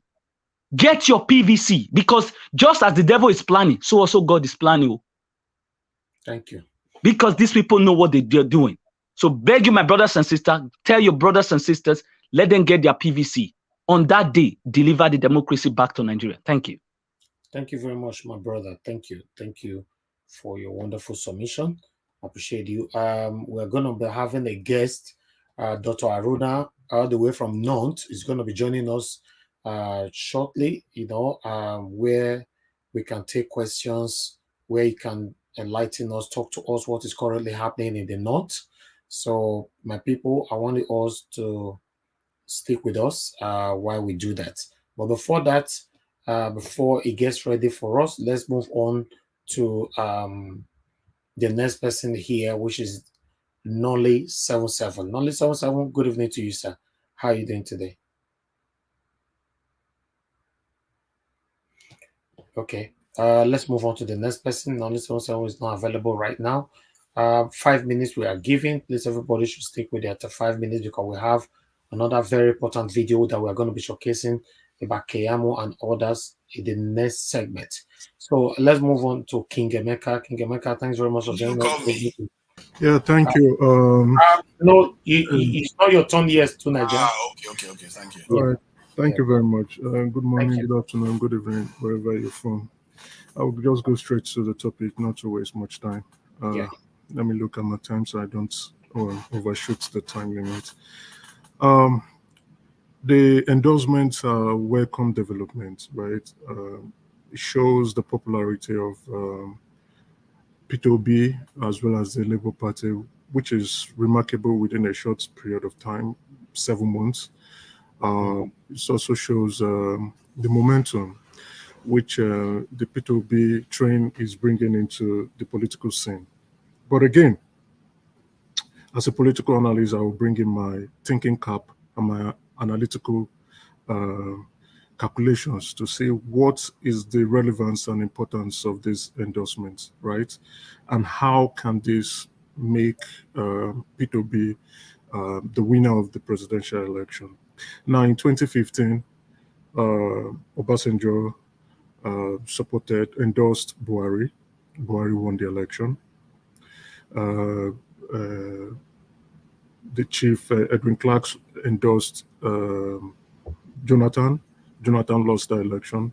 2019, Edwin Clark endorsed Atiku, and Obasanjo likewise endorsed Atiku, maybe because of the presence of Obi as his running mate. They lost the election. Now in 2023, they are both endorsing P2B. Now, what changed from 2019 to 2023? The main opposition party was APC and PDP. Regardless, so I'm going to the strengths and the relevance and importance of these endorsements. Regardless of the endorsement for 2019, they lost the election. 15 million Nigerians said, no, we don't care about your endorsement, and still went ahead to vote Buhari in. In 2023, what has changed? Now, we can see that from 2023, PDP has now been splitted into 3 groups. The main PDP, Labour Party in the form of P2B, who left the PDP, Kwankwaso in the form of NNPP, who left the PDP. So this currently makes the main PDP weaker than it should be. So, like I said, now the momentum is gradually swinging towards the Labour Party, and it appears the PDP is suffering a huge demise as a result of the introduction of these guys into the equation. Now, with them now losing 5 governors who should have been with them and who was with them in 2019, even after they lost the election, these 5 governors have left the PDP. Not they've left the PDP, they are saying they are not going to support the presidential candidate of the PDP. It makes the PDP, main PDP, extremely weak. Now, we are awaiting the choice of the integrity group, that's the 5 governors from the PDP, on who they are endorsing and who they will campaign for, which will probably give the momentum. If it's going to go for P2B, definitely the momentum will be very strong, and it keeps shifting that, pushing the train of P2B closer to the finish line. But regardless, you cannot discount the APC, who is currently the ruling party. regardless if the 5 governors who were also in 2019 still strong members of PDP and supported Atiku, but they still lost.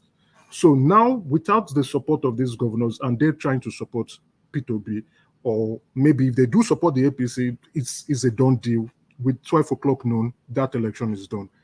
If they do support the PDP, I mean the APC, I mean Labour Party, it gives Labour Party a fighting chance to see what is going to happen. Backed by frustrated youths, frustrated Nigerians and young urban Nigerians who need a change, we can say P2B and the Labour Party has a fighting chance against the APC. Now, in my conclusion, please guys, this is my analysis. Please be respectful. I don't insult anyone. If you want to debunk it, it's fine. If you want to debunk it, come up with your own precise analysis. Don't put any insult to me. This is my own analysis. Now, based on my conclusion on this, the endorsement of Edwin Clark and Obasanjo, very good, very good. It makes people feel, oh, P2B is being backed by statesmen who understands the challenges in the country, who understands that things needs to move, even though these men are people who have spoiled Nigeria in the past, who understands that, okay, there should be a new thing coming into Nigeria. And you have less than 40 seconds left. There should be. I started in 4:43. No, I started 4:47. Yeah, I started 4:47. Yeah. Yes, it's 4:52 now. All right, no problem. I'll round up. Who saw that? Oh, there might be a new change, but from my analysis and my analytical and draft is still a draft. This endorsement means nothing as at now, because any endorsement, why I'm saying this is that if it is an Rufai who is in APC endorsing a P2B, that is a remarkable endorsement. That is a change. That is something that over 3 million Kaduna residents would be considering voting for Labour Party. Not those who have previously been in the PDP, now coming to endorse. I need endorsements that would change things remarkably. That is what I mean. So for now, this endorsement, which is very good, but does not translate properly and effectively in pushing Obi closer to that finish line. Thank you.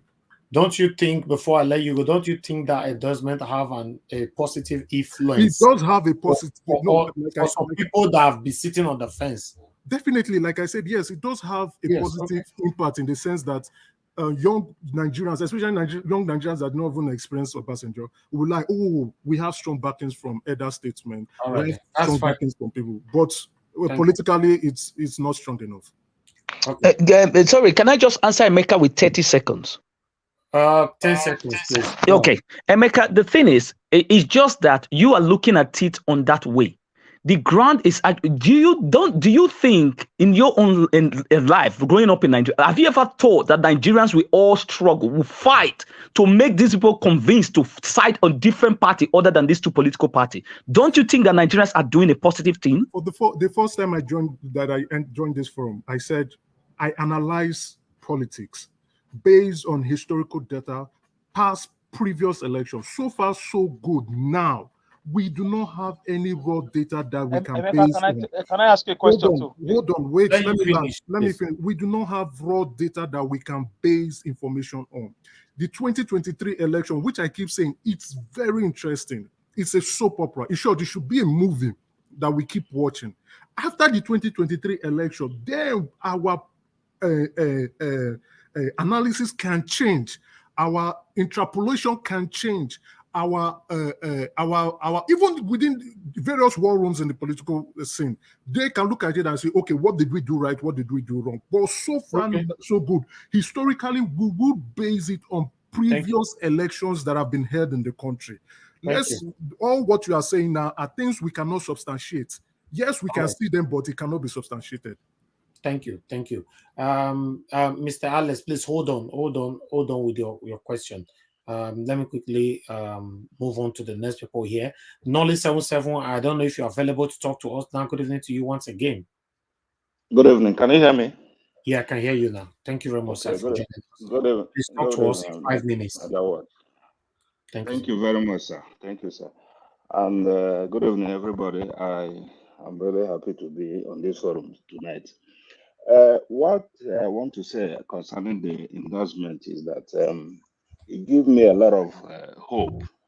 The hope it gave to me is that we know that somebody have won election in Nigeria and couldn't lead, he couldn't rule. Why? Because of forces that is highly greater than him. And looking at the desperation of PDP and the APC, when they are talking, you will find out that these people is holding they are holding this power on with full force. That they don't want to leave it. Even the PDP man, you see what they say. They say that Atiku must rule Nigeria in Obasanjo's time. That means he must rule whether Nigeria likes it or not. So that thing makes me to know that when people like Obasanjo and all these generals, they are supporting Obi's leadership, because everybody knows it. It's common, it's obvious that Peter Obi is going to win this election. The previous person that was talking, he was talking something that happened in 2019.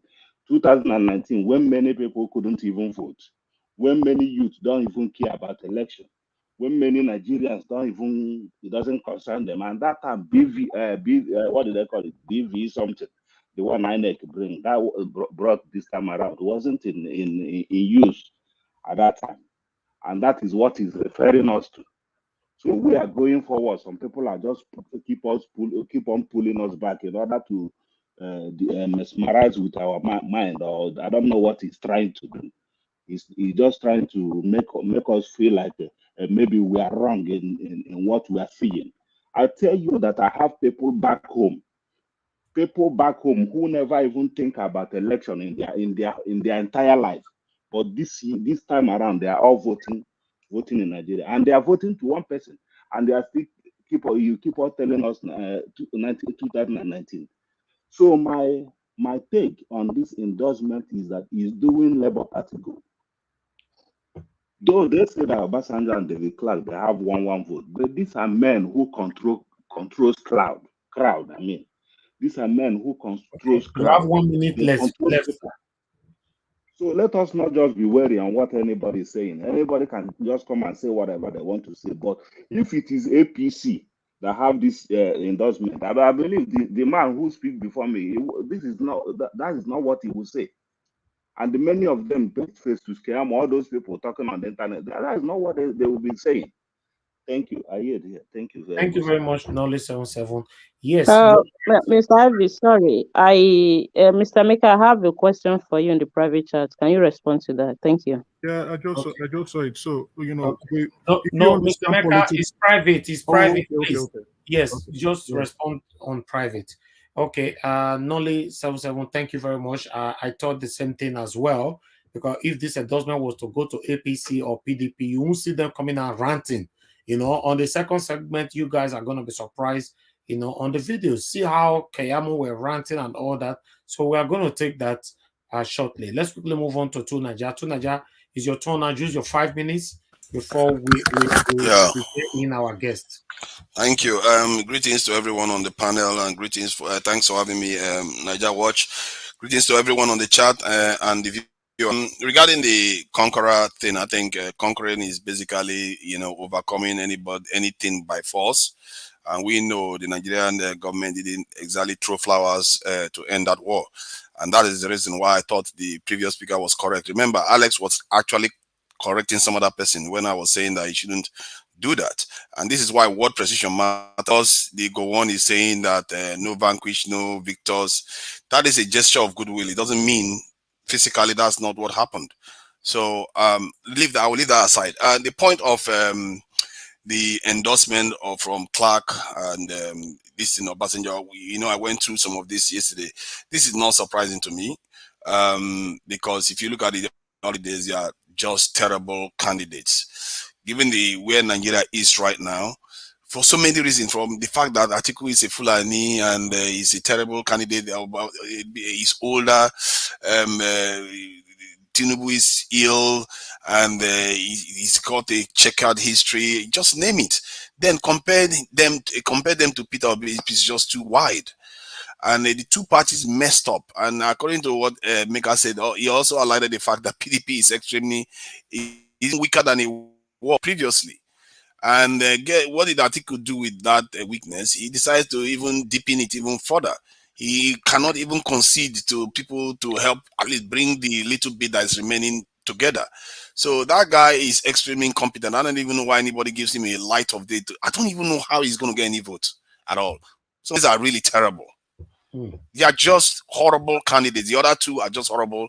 I don't even know how anybody's contemplating voting for them on so many levels. The other one is acting entitled to the throne, and the other one cannot even unite a party. He cannot even unite anything. Unite Nigeria. It's crazy. You're trying to run a country that is so diverse. You can't figure out how to wrangle Wike in. You know, you say you have meetings with him, and you can't even. What have you done after you had the meetings with him? Not one thing. Not one gesture.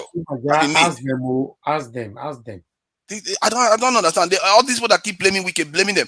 If you are having meeting with somebody, you will offer them something. This guy hasn't.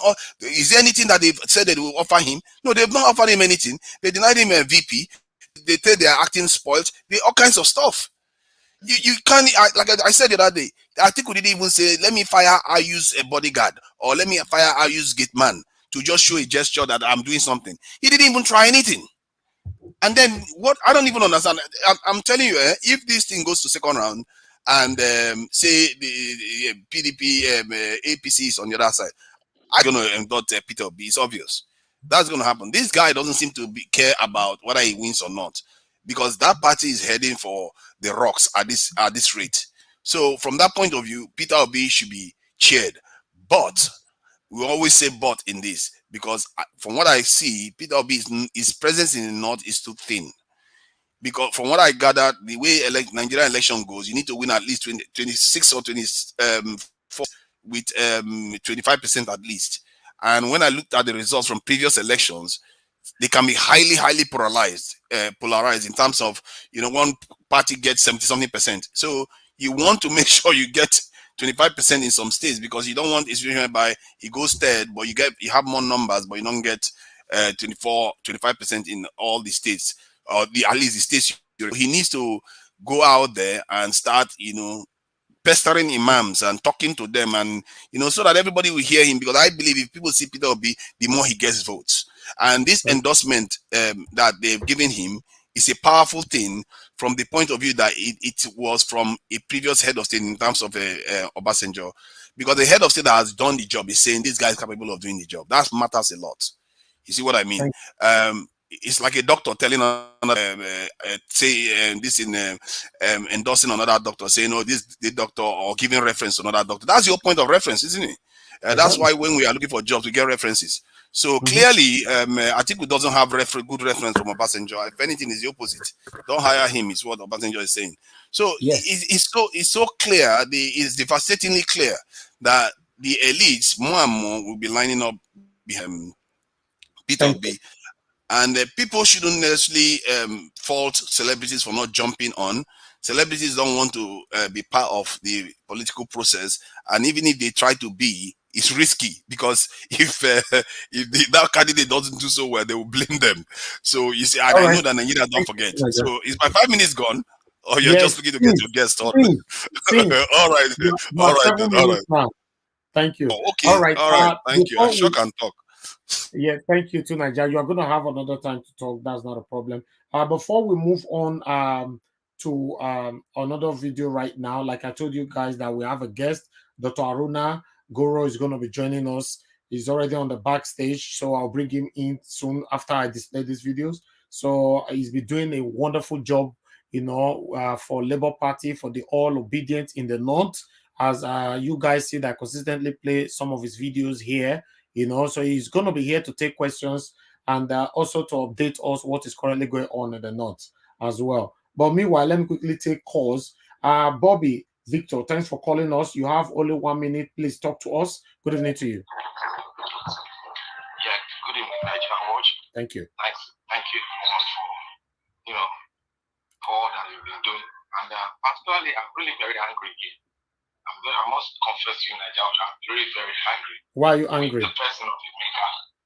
The reason why I'm angry is that Emeka keeps on arguing on the premises of old political calendar and old political idea and old political formation of Nigeria. He doesn't look at the forces behind the revolution. He's looking at Nigeria is still the same thing, the same vote will still come from this, blah, blah, blah, blah. That's what he can see.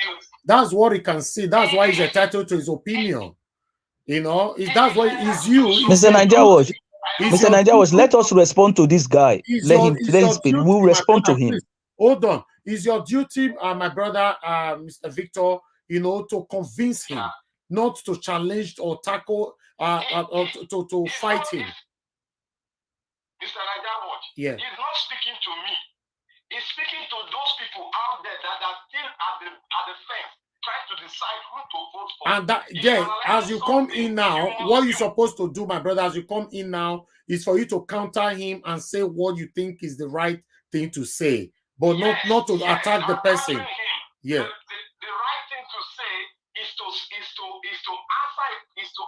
a question or to analyze a form where you see that you must be able to analyze it from the historical perspective, because when the revolution comes in, you don't argue from historical perspective. The North African revolution came. Will you say you not argue from the historical perspective? If a revolution comes, you have to look at the revolution, you have to tackle it stage by stage and arrive at a conclusion of possibility. You don't come here and start showing people, keeping people at bay. No. Mr. Victor, try to be honest. I miss you on the screen. I try to find any means to join us here. You know. I will join. Mr. Najawash, can we ask him a question? Hold on, Mr. Victor, hold on. There's a question for you on the panel. Can I go out for him to come in? Okay, I can. Okay, yeah, if you want to, my brother. Thank you so much. I'll be watching, but I'll go out from the panel so I can come in, right? All right. Come in. Anybody can come in now because Victor, I don't know if you can take the spot. Somebody else might overtake you, you know, because somebody just left now. So let's see who is going to take the spot. Yeah, I wanted to ask him a question. Go ahead with the question. Mr. Victor, why do you think that we shouldn't listen? Why do we call it democracy? If you are fighting for democracy, you want everybody to have a say. Listen to them. If you disagree or you don't disagree with that. So do we have to now listen to you? You said he has not analyzed anything. He has analyzed it. That is his own opinion. If you want something today, you come in and also say your own. But why should we not listen to all those people? I don't understand the kind of democracy we want then. Okay, thank you. My brother Victor, I bet 30 seconds more, move on to the other persons. Okay. Yes, he has a right to his opinion. And I'm putting his own opinion on the subject of saying it's on the wrong path. Yes, you have rights to that. But you cannot attack the person. I have right to that. Yes. I'm not attacking him. I'm attacking his statement. Oh, wonderful then. We're looking at democracy from the European perspective. There is an African to nation into African democracy that we buy from the Western world. Now we have to look at the revolution taking place in ENSAS. Who thought that ENSAS will go a long way to force the government to make a deal? Like, who thought that?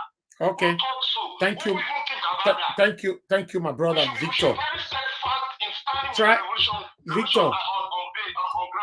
Victor, I beg, try every means to join me for screen. Yeah, you can't leave me here alone. Bye. Let me talk to someone else. Yes. All right. We have OJ now with us on the phone. Good evening to you, sir. Please try to put everything through within a minute. Thank you very much for saying this is OJ now. Yeah. Yes. I already mentioned your name. Go ahead, sir. Go straight to the point. 1 minute.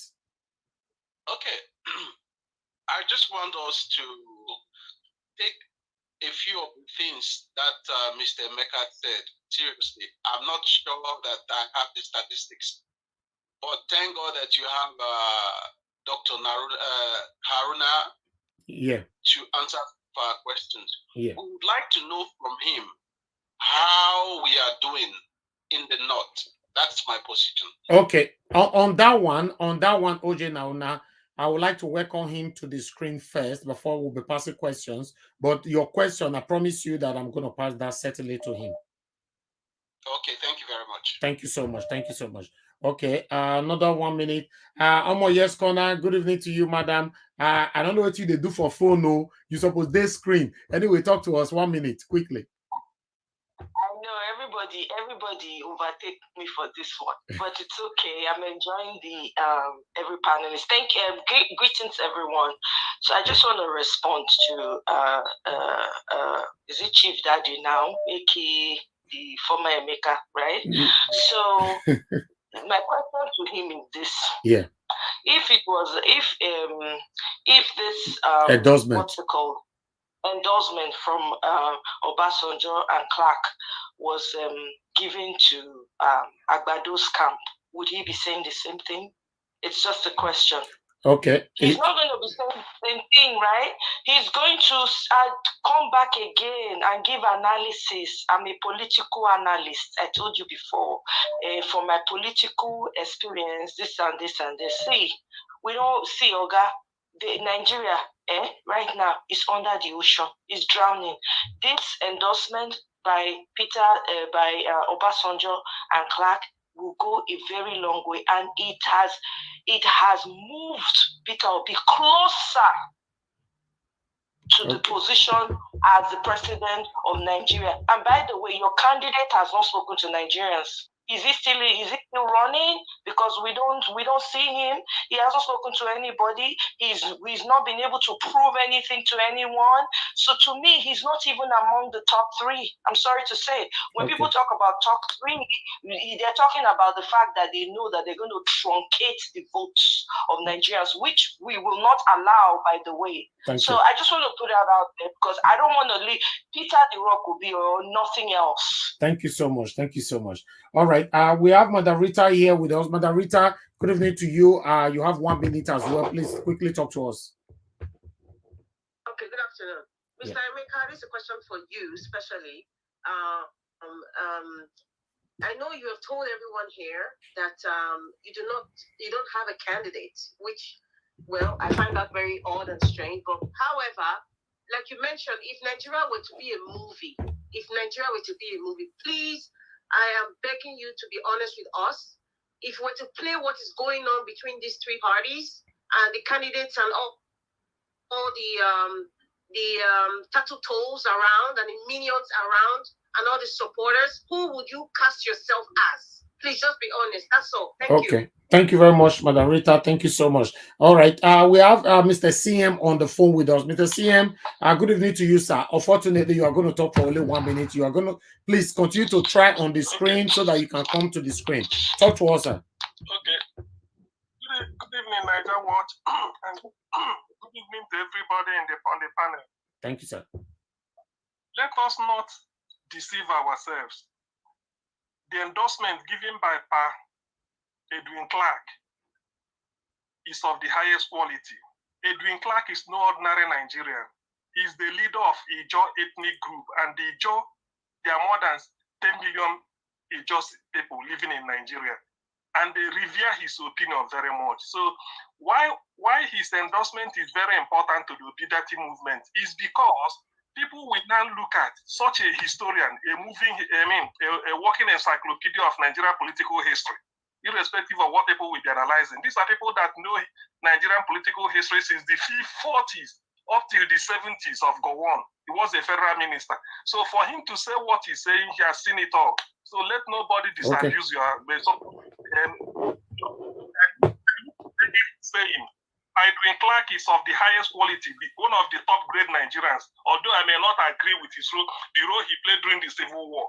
But irrespective of that, I revere him, not just me, most people. So whatever he says is like an impetus to that movement. Let us not listen to anybody coming to give us a letter-day analysis. And secondly, let me put this through. When some people speak, I tend to wonder, do they want Nigeria to improve? Or do they want Nigeria to get worse? Some people want it to get worse. That's the straight answer. Yeah. The poverty capital of the world. When we used to have a strongman politics, then you steal ballot box. You do this a day before the election, everybody gathers somewhere, they share money, they double cross. That is what brought us to where we are. So when some people are giving us that formula, that strategy, that Obi is not a strong man, he hasn't got Agbero behind him, nobody to snatch ballot box, there's no local government that Obi has a strong man. Thank you. What does the person want to be? How do we move from being the poverty capital of the world to becoming Nigeria 1980? Thank you, Mr. CM. Try to continue, see if you can join the screen, okay? Thank you, sir. Okay. All right. Everybody who have been trying to call us, please, I will return some calls by myself shortly. We have a guest, but before that, let me welcome our guest in before I play these videos. Dr. Aruna Guru, thank you very much, sir, for joining us. Please turn on your mic so that we can have you on the screen. We appreciate you for joining us this evening, sir. How are you doing today?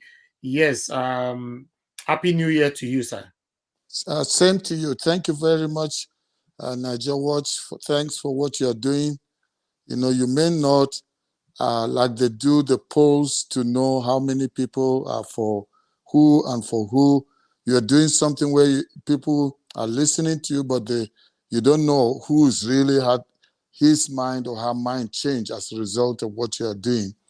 But I'm telling you that it's making impact. Daily, people are changing their mind, including undecided people. Thank you very much, sir. Thank you. I will play with you to at least exercise the patience with us. Let us quickly showcase these two videos here where we can take comment on it. And a couple of my panelists here and people on the comment section would like to ask you some questions as well, especially what is currently going on with the obedient movement in the North. Okay, thank you. About how many minutes would the videos be?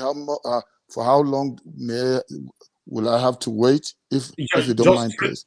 I'm going to play a video 3 minutes. After your questions, we can move on with the rest videos then. Okay. Thank you, sir. Thank you, sir. Thank you. Okay. All right, people, I appreciate every one of you. And God bless you. And I continue to share and like this broadcast here. Help us to share. Let others know that know what we are doing here. We are fighting for a better Nigeria. That's what we are doing here. Please, let's quickly play this. Let's play this. I'll acknowledge more people later on. Let's listen to what Keyamo was saying here in channels. The All Progressives Congress is under pressure. Now, let's get to our conversation for tonight. In just about 72 hours, the presidential candidate of the Labour Party, Mr. Peter Obi, is getting endorsements, and twice now he's gotten that. This time around, he's coming from another elder statesman, a Niger Delta leader, Chief Edwin Clark. Chief Clark announced his position at the news conference today in Abuja. The elder statesman based his endorsement of Mr. Obi on traits he believes are critical to leading the country. Take a listen to Chief Clark. Will fall. APC. Mr. Festus, tonight we speak with the presidential spokesperson of the ruling APC. Mr. Festus Keyamo, Senior Advocate of Nigeria, he joins me virtually from the United States. Thank you so much, Mr. Keyamo, for joining me tonight, and Happy New Year to you. Thank you very much. Now, let's begin. I mean, I've seen your tweet a few times, but it does look to me that President Obasanjo's endorsement came. Your party reacted, you reacted, and you have waved it aside, saying it carries no weight. Chief Edwin Clark is another person, and another elder statesman who have now endorsed Peter Obi. How do you react to that one, which is the latest? Thank you, Shehu.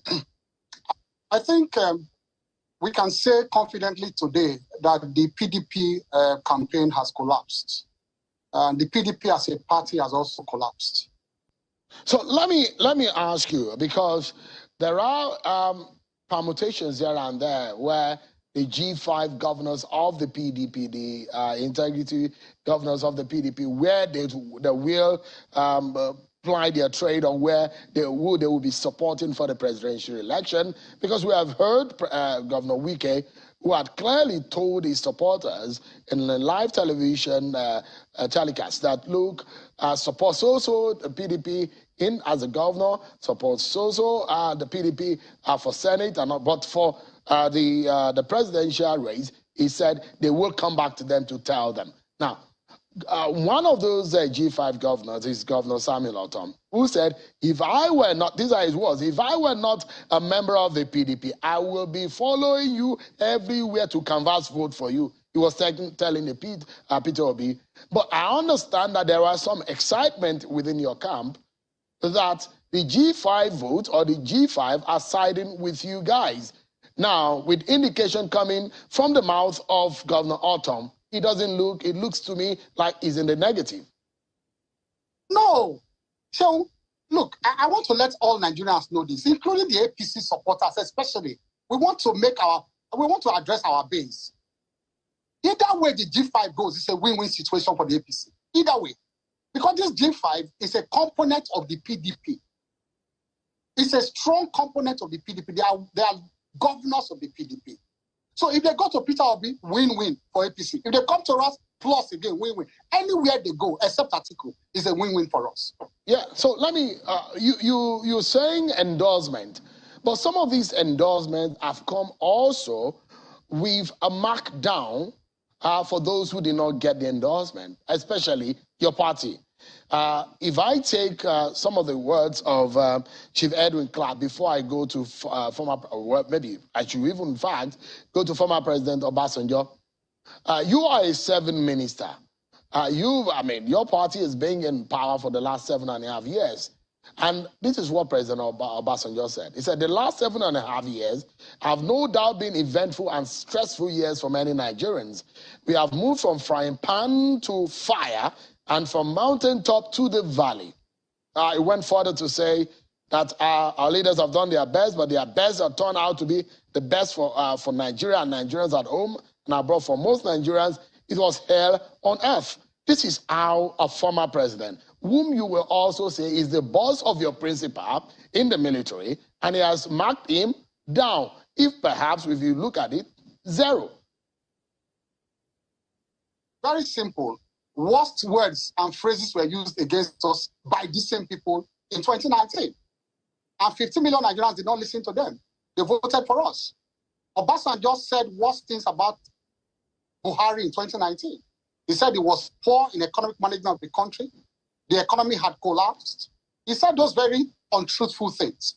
This is not a program for me to begin to debunk each and everything that he has said, because he ran a government that was worst. He ran a government that could not build infrastructure despite earnings. He ran a government that was really worse in terms of the rule of law, that they were removing governors at night. They were removing people, from office arbitrarily. We woke up one morning and Obasanjo's government. Okay, we're going to stop that video right there. We'll continue with it later on. Let's talk about this. I will also have another version of that particular video from Arise, which we're going to be taking later on. But I would like us to welcome our guest, Dr. Aruna. Thank you very much once again for joining us. Happy New Year to you once again. What is your take in everything that's currently going on right now? And tell us what is happening in the North. Do we have hope there at all? Okay. Okay, thank you, Mr. Niger Watch. Concerning the endorsement, I just posted, uploaded a video now, and the title of the video is the reason why President Obasanjo endorsed Peter Obi. So I gave the analysis there concerning that, and it's already been watched by so many people. I just released it before I got on to this particular broadcast. So regarding that, anybody saying that it doesn't have weight, why would their presidential candidate have gone to the President Obasanjo to seek for his endorsement if it didn't really matter. So, the people like Keyamo are paid. He has to do his work. And so he's just working for his pay. So listening to such people is actually a distraction, from the reality. Because even if everybody is leaving Tinubu, he will be in denial because he still needs to be paid by Tinubu. So such people, we shouldn't really bother analyzing them because it's actually a waste of time. It's very obvious that anything about whatever they've been using to say they won election, as somebody from Kaduna State, it's not just like with the census and the population. It's when you hear the population in the far north is this and is that, it's not real. It's people just sitting down. You can't enter the houses because of the purdah of the women. And so a man cannot go into the houses and go and do a census count. And so they just cook up figures and then look like they are more in number. And so those are some things that are not based on facts. They are based on inflated things so that they can use that to show that we are more in number. By so doing, this whole thing about distribution of money or how many people should, what should go to what state, those are the things they use them for. So the same with the election, there are people that sit in places to already vote ahead of time on that, underage voting, bringing people from Niger, people from Chad, and some of the other North Africa, beyond us. They bring such people. But what if there's one thing that Buhari has done in all his 7.5 years is this signing the new bill, the electoral bill. That is the biggest thing that has happened in democracy in Nigeria, where even if people come and snatch whatever, before where they were snatching, where they're cooking up figures, it's very, very difficult for them to do that now. And so the playing field is completely different. Now, I have not been into politics, and traditionally, us from the North, we listen to our imams, we listen to our emirs, we listen to our sheikhs, we listen to whoever is our leader. So you don't have to even campaign to us. We don't need to know what your agenda is, what your plans are. All we need to hear is what is the emir saying? What is the chief saying? So all this trying to campaign and bring this in, that's why the thing of money will work in the North. Give the people money. And if, for example, today you tell the entire North, especially the hardcore North, and you go to Kano, you go to Katsina, you go to Daura, you go to Sokoto, and you just tell them, because everything is like a mob action. One person ushers something, just like the killing of, what's her name in Sokoto? Deborah. It's one person that says, let's do this, and the others don't need to know what exactly happened. They are going to move. Down south, people are educated, and they can ask questions, they can poke, they can probe, they can ask, why should I do this? In the North, you are not allowed to ask. And so they decide for you and whatever. So now coming back to what's going on now with the obedient movement. Initially, maybe about 3 months back, it was almost like 5%, if I may say. Very, very few people had an understanding because of the traditional mindset of saying, we Northerners should only vote for a Northerner. And then when it comes to Northerner, you can't vote, if you're a Muslim, you can't vote for an infidel because it is a sin, it is haram for you to allow an infidel to govern you because Allah is not happy with that. So the idea is that the worst Muslim is 10 times better than the best Christian.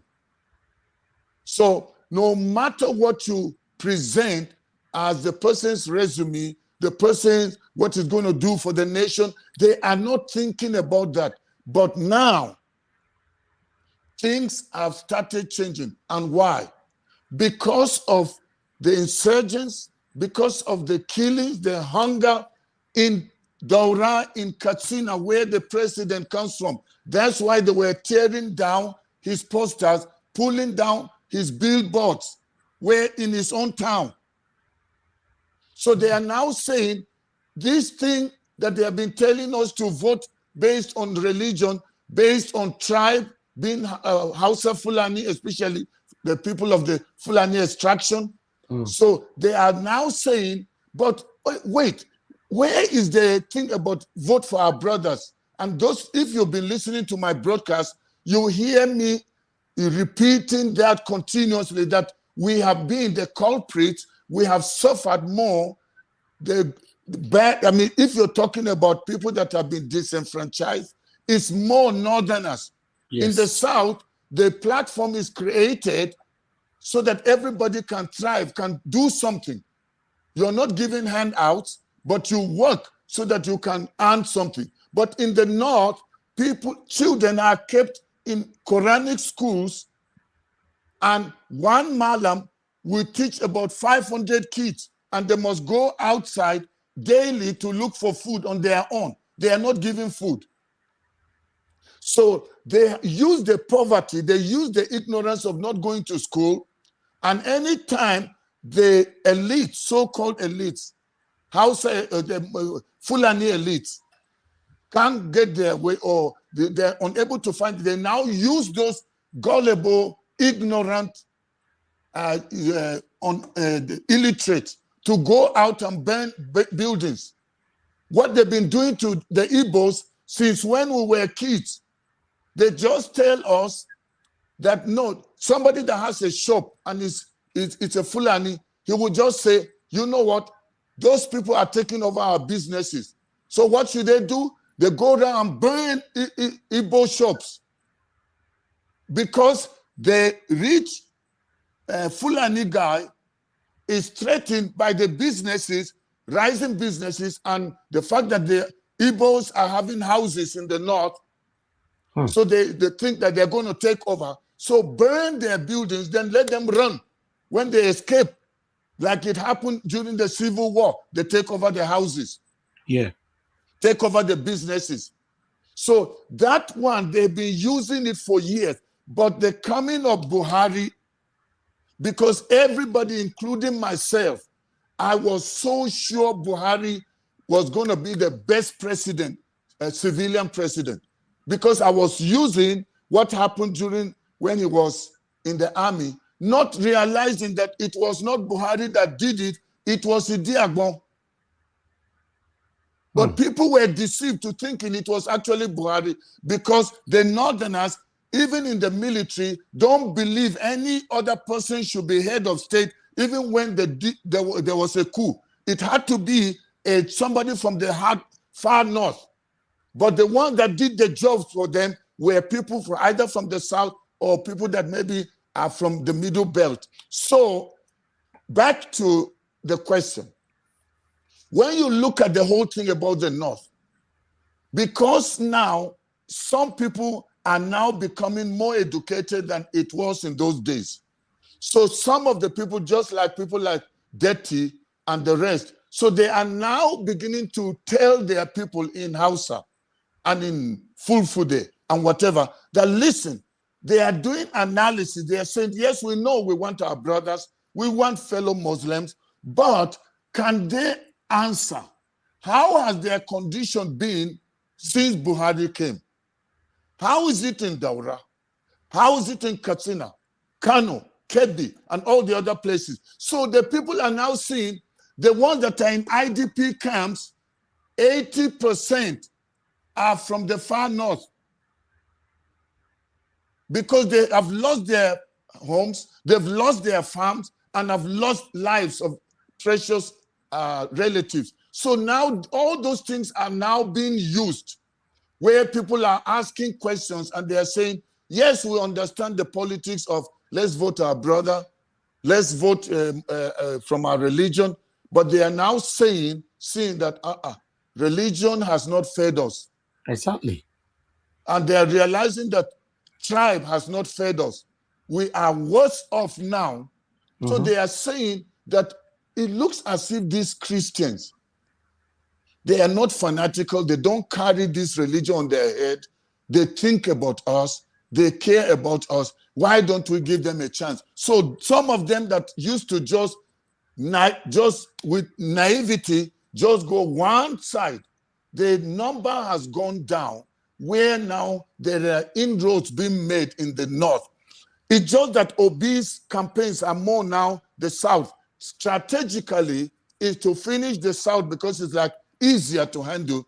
And towards the end, the concentration where we are putting energy is in the hardcore north. And the strategy will be different.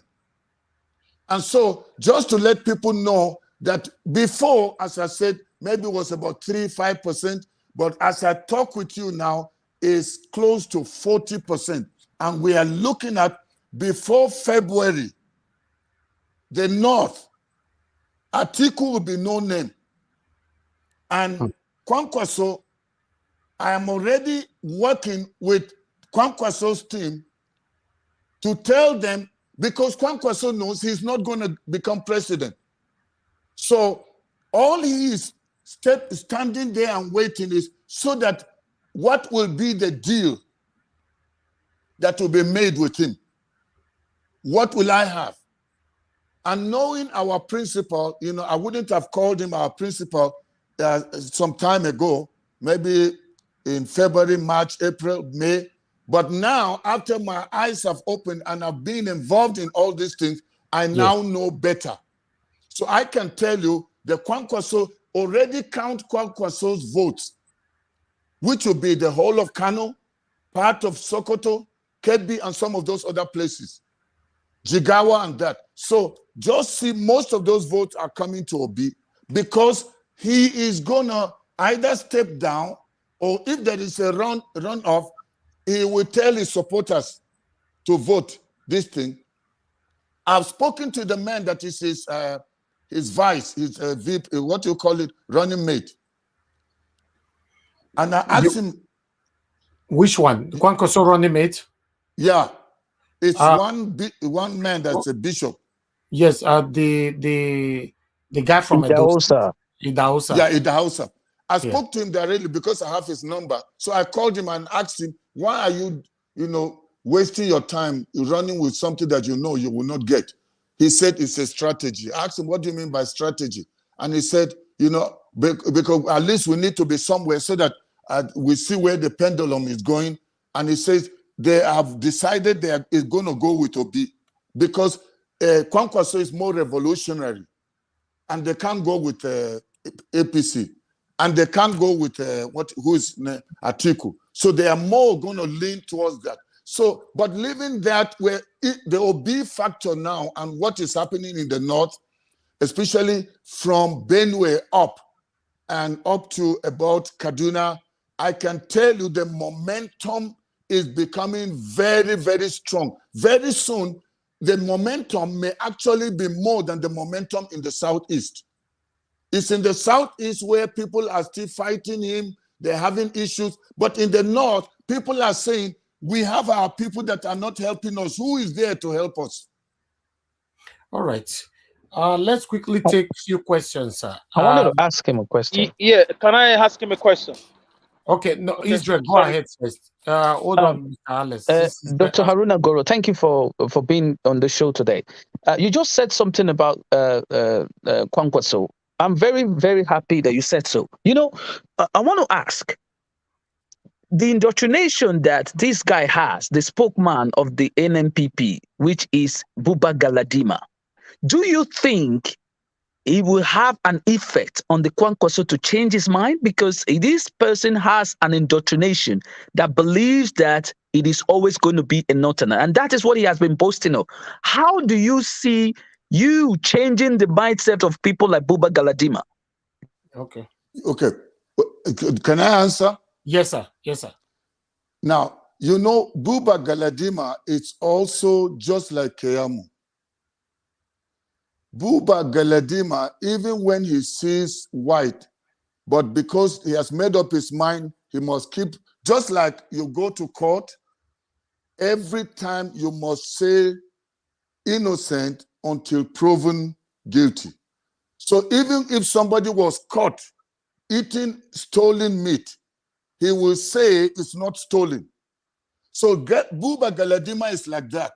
The moment the shift happens, you will remember I told you this. The same Buba Galadima will go and be on TV and answer people saying that no, they knew that they have to prepare. They are concerned about Nigeria, not about Kwankwaso or Kwankwasorian movement. They are one, and they can see that this one will make it, so they are going to throw in their weight to ensure that they work together to deliver Nigeria. That's how Galadima is. So it just for now, he's not going to bow, just like what happened in the primaries. So many of the people knew they were not going to make it, but they were waiting for the deal. The last minute. Yeah. Okay. All right. Thank you. Thank you very much, sir. Alex, please go with your question. Yes, I have two questions. Thank you, sir. Yes, I want to thank you for the work you're doing. May God bless you and may God strengthen you. Two questions. Number one, how is the collection of PVC in the area where you are, using it as a yardstick to judge the entire North, if we can? PVC collections and sensitizations, one-to-one evangelism, or and so on. Then number two, looking at what Dubai and Qatar and Saudi Arabia is doing with the same Quran and the crude oil we have in Nigeria, we are not asking for the southern Nigeria to be developed.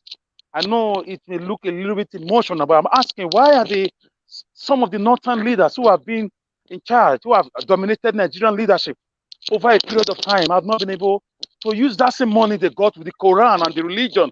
I respect people's belief. Why have they not used the same faith like the Saudis and the Qataris are using for their own people to develop the northern Nigeria, at least, if not the whole Nigeria? What's the difference between the Quran they are reading there and the Quran? The northern politicians like Rufai and Babangida and the rest of them, who God has given chance to have access to the monies, even the Atiku Abubakar of this world, and so on and so forth. Why is it like that? Why? Thank you. All right. Mr. Harris, I have a question. I have a question, please. Hold on, please. Let's take it one by one. Go ahead, Dr. Aruna, sir. Okay. The concerning the PVC collection, I don't know if you have either had the news that there were places where people were being, so many were buying PVCs from them. I don't know if you've heard that. And in the north, where people went and they were giving 2,000 naira for a PVC, and that they were doing it just to make sure they stop people from voting, because initially when they started doing it, they thought by so doing they can bring in other people to go and use the PVCs, but they realized after having paid or bought so many, and they realized that, they wasted their money. So people are now realizing, with a lot of education, what you call evangelism. So they're letting people know you can't vote. It's not like before. You can't vote without that card. So people are now going out and getting their cards. In the north, it's actually, I would say, judging from the news and what's going on, I would say the challenge is more, we hear more of those things of people burning places, destroying, it's the challenge is more like the south, if not southeast. In the north, it's not that challenging, because all the people traditionally, they just wait to be told who are we voting for. Yeah, so they prepare their distance. And then the second question concerning why are they not using it to develop? You must understand that places like Saudi, people and some of the other places, Dubai and the rest, it's a people. They are all Muslim. And They are using that, whatever they have, they use it on themselves. But even among them, they have a lot of poverty. They may give them the basic amenities, but if you go and see the poverty that's there, come to Zaria. I schooled in Ahmadu Bello University. I taught in Zaria City and lived in Zaria City, where we have our emir there. So I tell you that even if it looks as if a Muslim is helping another fellow Muslim, he still has to pay homage to the chief, to the sultan, to who's the emir, to whosoever is the rich person, and that's why you see them always coming and sitting down and almost like begging. They want the other person is the big person. So in Nigeria, we have a situation where the Muslims are feeling threatened by the rest of Nigeria. Okay. Because of education, Can I inclusiveness. respond to that, Mr. Najawas? No. But he just said something that is not right. He said something that is not right. I need to respond to that. Yes, that? we Go ahead. We are not debating yes, we do respect to you, sir. No Dubai citizen or Qatari born citizen is in poverty. The poverty you are seeing there is among the Bangladesh and the migrant workers. You know what? Okay. Wait, are you? No do you want Qatari us to citizen. debate? You hold that is on not now. on. Wait, are you? Are you Najawas, I have wanting a right to talk debate? too. Yes, but only It's you not a cannot debate. I thought it was a question. No, If I you answer, don't do It's that. okay. Niger It's what? okay. It's okay. It's okay. It's Niger okay. what?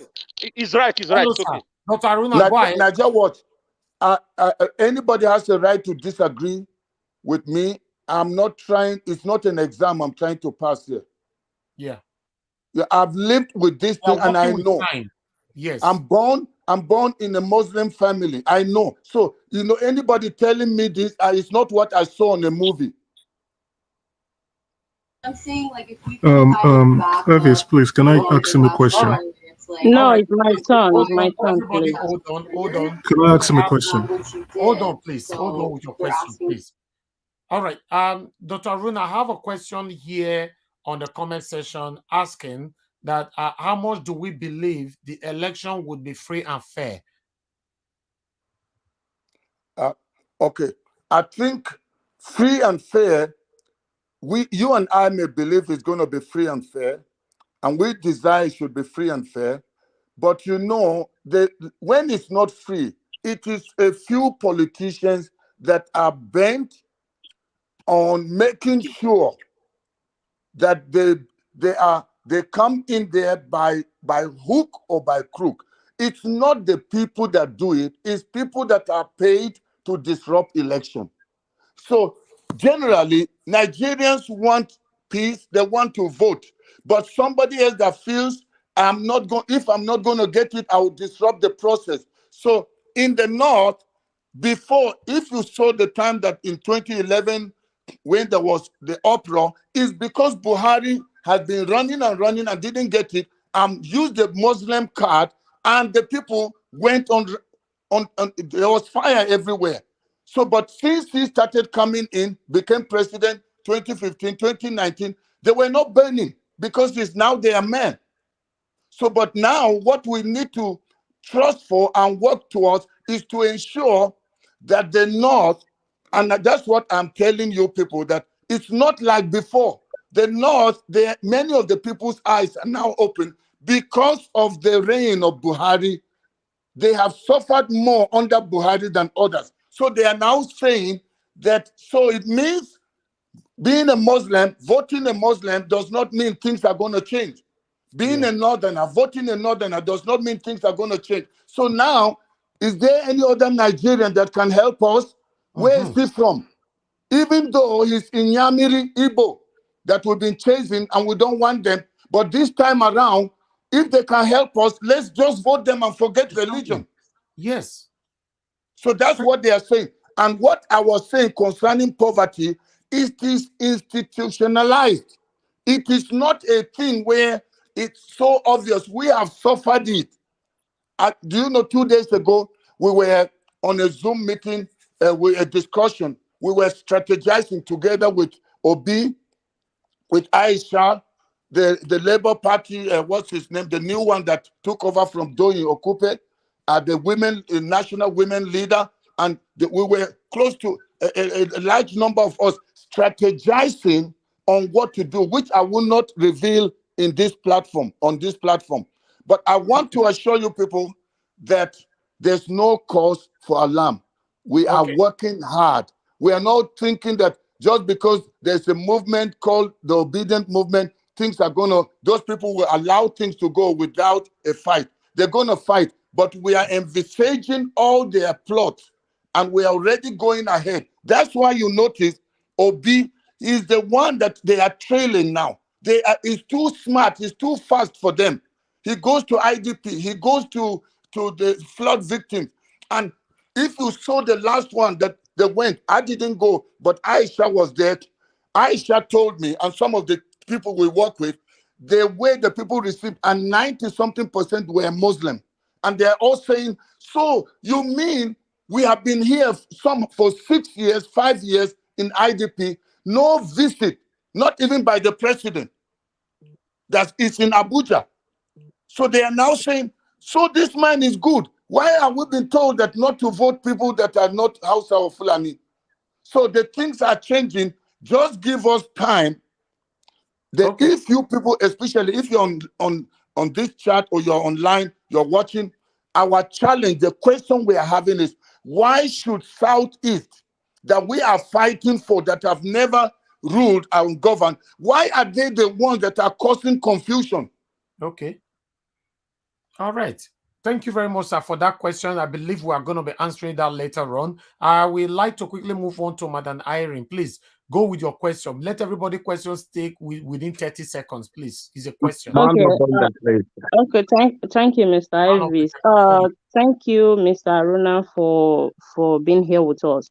I will just go straight to my question. My question is, as we all know, there are so many people in the North that believe so much, the core Muslim people that believe in their Iman or their religious leaders to indicate for them who they are going to vote for. And these people are less politically literate.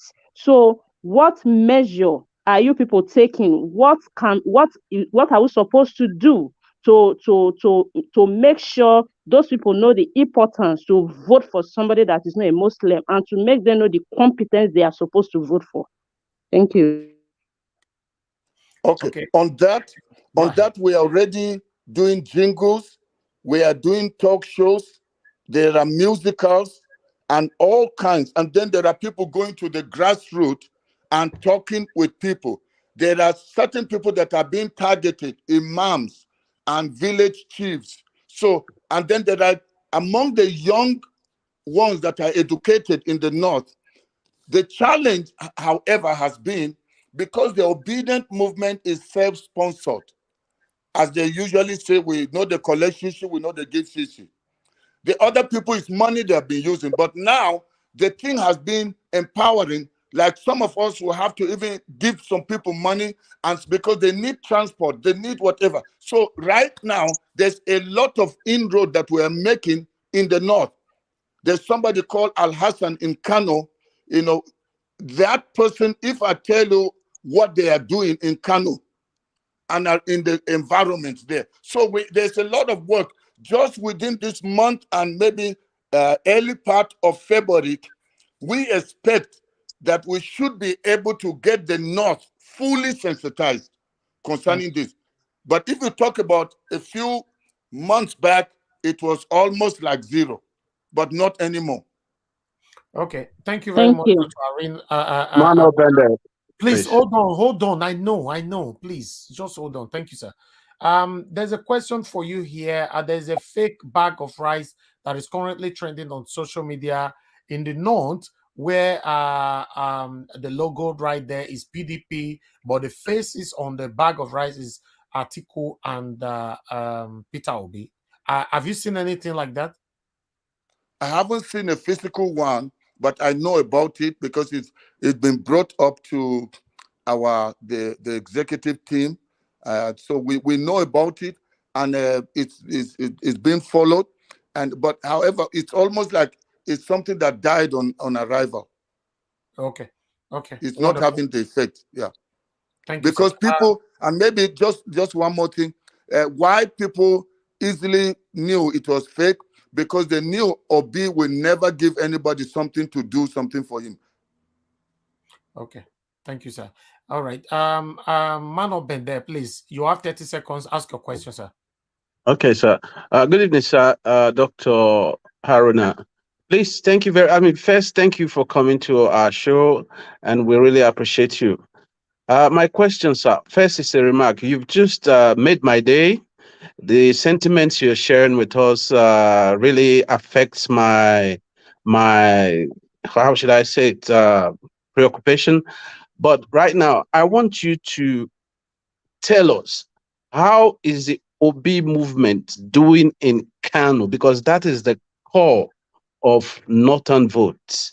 And how is it possible that the people in the North were able to collect their PVCs and those in the South, according to the statistics from INEC, have not been able to do that?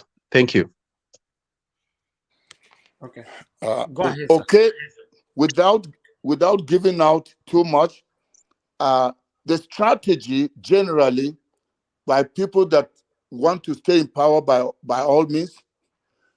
I want to ask you people questions, and I don't need an answer. Have you seen a sitting president not involved in the campaigns of the one he wants to bring in? So that should be a question you should ask yourself. The current person of APC is not their preferred candidate. They were angry, even up to the day when the declaration was made. The chairman of their party up till now is not happy. The Senate president is not happy. So they are all not happy about who is there. So that's why they may show their face at the campaign for the rallies, but I can tell you the only difference between them and PDP is that PDP, there's an obvious group that feel, they're disappointed, and so they are speaking out because of the Wike factor. So coming back to this, in the North and what's going on, I can tell you that they want the South, where they think it will be almost automatic, especially Southeast and maybe South-South. It's almost like an automatic zone for Peter. So he will almost get a block vote from there. So there, they need to disrupt issues of collection. In the North, that's not an issue for us, because the advantage is this: we have Atiku, and then we have what's his name, Shetima. To us Northerners, our candidate is not Tinubu, is Shetima. He's the placeholder, who is actually the real president. We are not looking at Tinubu. It's the time of Abiola. Nigerians liked him, including some of us in the North, but Tinubu is not liked.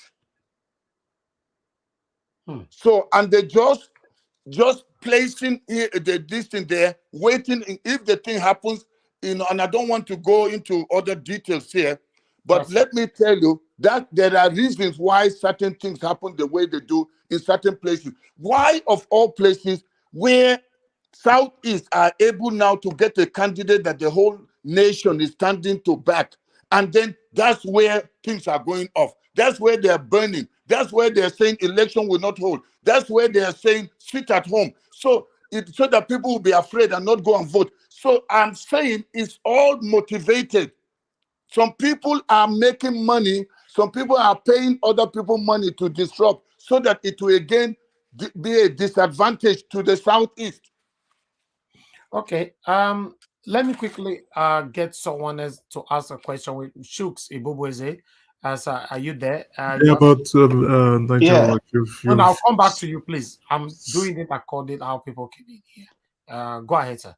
Shooks. Yeah, thank you, Mr. Haruna, for all the wonderful work you and your group are doing in the North and all over Nigeria. Yeah, my question is this. We all know that there's a court case going on now, that there was on about voting in Osun election. and we all believe that what is it called, the beavers, is there to make sure that things works well. If people can overvote with beavers, how confident are we, or what measures are we taking, to stop overvoting, even though there is beavers? Because many Nigerians are kind of not trusting the beavers, because we were told that beavers will stop something like overvoting, but we still have it in Oshu State.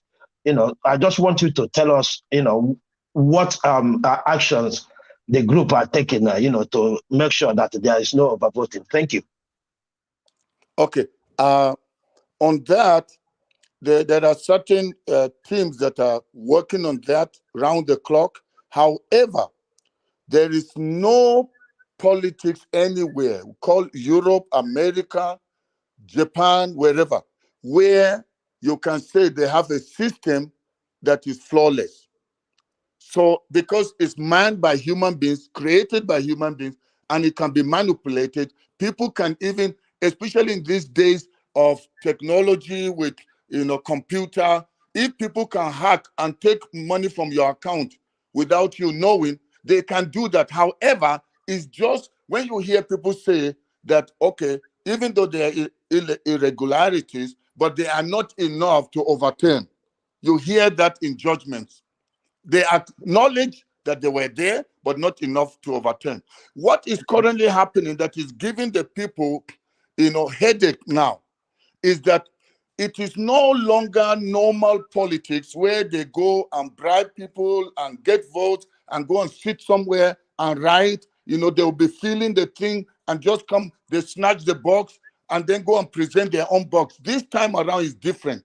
So even when such happen, it will not be enough to overturn the vote of the majority, because for you to be able to do that, you need to do that in almost every state to succeed. So it is not as before, even though there's a case going on now, but I don't know, and I don't want to preempt, what the case will be like, but it's almost like a difficult case, almost like what Donald Trump was fighting, a case, or Carrie Lake is fighting, because there are certain things that the margin is such that you can't overturn. So the same with the beavers, there will still be issues, because these are human errors and also technical errors, so like taking it to the village and doing things, there's no electricity, power has failed, and things have gone wrong. So so those things will happen.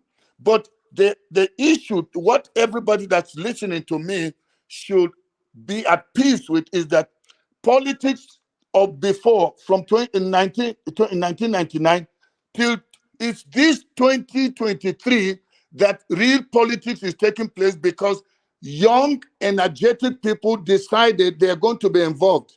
Yeah, exactly. And young people are going to defend their votes. Thank you. Thank you, sir. So it's difficult.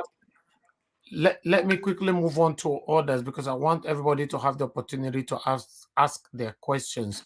Okay, King Emeka, you have 30 seconds. Ask your question. Okay, you're not available. To Niger, please ask your question. Okay, two of you are not available right now. Okay, I'll quickly move on to Alex Edo-Pikin. Please, 30 seconds. You have a question? Yeah, I do. Thanks very much, Dr. Haruna. I listened to you a lot. I'm glad that you are with us today. Most of the questions that I would have asked, I think my other colleagues or panelists have asked them. But I still have a question. The situation of the beavers. Do you think, you just said something about it, maybe marginal, it might not be disputed. Do you think it could be really manipulated to the extent of canceling an election? For that to happen, you really need to have the sitting president fully behind, and the entire the party, must be desperate about this, their candidate and the party remaining in power. But I think if we can read the handwriting, even when it's not written, the man that's sitting at the helm of affairs is tired. He wants to go. And all he wants, the legacy he wants is, let it be said, at least he did a credible election, so that when he goes on the street, he flies, he is at the airport, people can still respect him. So it will not be like before. Thank you. Thank you. Thank you. Thank you very much, sir. All right. Amo Yes Corner, thanks for joining us. Good evening to you. Please, 30 seconds question, please. Okay, thank you very much, Mr. Haruna. I watch you as well. Thank you so much for the work that you're doing. So the question I have is the concern about security for a lot of the Labour Party leaders in the north. You know, as we all know, what happened to that lady, that leader of Labour Party that was, you know. So yes. So my concern is, what is Labour Party, or what are the the people on the ground doing to actually protect themselves and guide themselves against this, so that there's no fear that's instilled in them that would discourage them from coming out in their numbers to vote? Again, as I said, there are certain information that I may not want to divulge here, but there's a lot of work. Actually, that has been a thing we have worked on and are still very busy working on, to ensure that that will not be an issue. And again, I still want to go back to the fact that when you see all this insecurity, somebody is feeling threatened and wants to stay there at all costs, or become at all costs, even if people die in the process. But this time around, we don't have such a person in the north. It's only Atiku, and the Atiku thing is almost dead. So it's a Tinubu thing, and Tinubu, all he needs to do is send out money for people, and his money is like not working anymore. So if a direct answer would just be, we're working on security, but I can tell you, it will not be like before, where people will go out. If it was a case of, say, Buhari is still going in another term, and Buhari had done well, the people will do what they've always done. But this time around, we don't have a highlight person that we can put our lives on the chopping board for. Okay. Thank you very much, sir. I would like to quickly take 10 seconds questions from you. Can I just ask another question? Thank you. All right. Mr. Haruna Gora, thank you once again. I want to ask, because this presidential election is not only the election we're having. As you know, the CPU of a government, of a system, it depends on the two houses, the House of Senate and the House of Representatives. These two people are the people who makes the government work. How is the Labour Party going to make sure that the same cronies don't come back to start making laws for us? How are you putting your machineries on ground to ensure that whenever Obi gets there, his people are there to help him govern well? Thank you. Okay, thank you. And thanks to everyone that's online and those that are part of the panel. And thank you, True Nigeria, for the great job you're doing. I just felt after a while, even though I had other things to do, that there are vital questions people are having. So I need to just give more time to stay, so I can try and deal with that. So sorry, what was the question again? The question was the question was, you know that while we are dealing with the presidential election, so also I remember. Yes. It's fine. Now, the way things have been in Nigeria, it's actually the politics of personal interest. People are not for a party. People are out for personal interest. The whole thing about the G5 governors, if Wike was made the VP, we will not have integrity group today. So what will happen? The governor of Cross Rivers became APC because there was a promise made to him.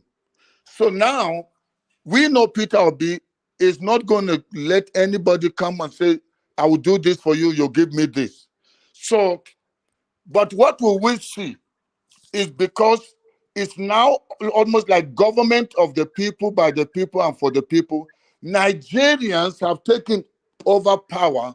Nigerians, just like they do in America, in other places where they say, tell your congressman, tell your senator, this is what we want. So this time around, Nigerians will demand, because they have seen an idea of what true leadership is, transparent leadership is, true governance is, and they will place a demand. And it is Nigerians that will stand against the Senate. It's Nigerians that will march into the Senate and tell them to walk out. If so, then, but the other thing that will happen is that you will remember I told you this. There are many senators, there are many, even governors right now that are running, but because the obedient movement just started, we don't have people that will stand in as governorship candidate. The time is not there, and the moment to pull the momentum and get the person in. So some are in PDP or APC. They are just waiting, because the moment the presidential is done and Obi wins, you will see that others that went in with the ticket of APC and PDP, you will be shocked that it will not take even a year for LP to become the ruling party or the main party, the majority. So there will be a lot of cross-carpeting, but people are not sure now. They don't want to do it now because of their support base, their voter, the people that vote for them, because they've already campaigned. So even in Cross Rivers, for example, they want to give it to PDP. But the moment they finish, the person is going to cross over. And there are many states that are already talking, and we're having meetings with some of them. Wow. Okay. Thank you very much, Dr. Haruna, for joining us today. We appreciate you so very much. I think everybody have asked their questions, and I want to appreciate you for the time that you dedicated to take questions from our people as well. I and my entire team, Naija Wash, want to say thank you for the good work that you are doing for standing for the people. God bless you, sir. Thank you very much, and I want to keep up the good work you're doing, and everybody that has been sacrificing time to come here, talk, and even though sometimes it may look like you're against each other, but that's what Obi likes, that kind of discussion. Obi is not threatened by anybody's, opposing view or difference in view and opinion. So I think the maturity going forward is that, when somebody, it doesn't matter what your views are. This current time we're living in, it is the people's time, and the people are too smart to be deceived. Thank you. Thank you very much. Thank you, sir. Thank you. Thank you so much. Okay. All right. Have a great Can I ask you one question, please? Sorry. But I was asking you. Okay, go ahead, sir. Go ahead if he's still listening. Yeah. Thank you once again, Dr. Haruna. Well, we just, because this platform has been has put everything it got in, to support Mr. Obi. Is there any this an arrangement, from your side, to see that he come to this platform to talk to us? Thank you. Okay. If you know the schedule of Obi, you will not ask the question. However, I know it's from a good heart and a desire so that more people can also get to, hear. Because every day as we talk, even as we talk right now, he is in different meetings. Obi goes to bed around 4 a.m., wakes up 5 or 6, and is going back and back. And it's like every meeting is back to back. So the strength that he has can only be divine.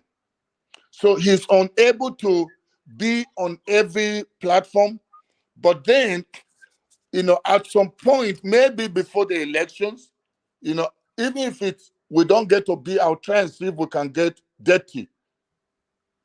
Okay, that would be nice, Yeah. sir. That would be nice. Thank you.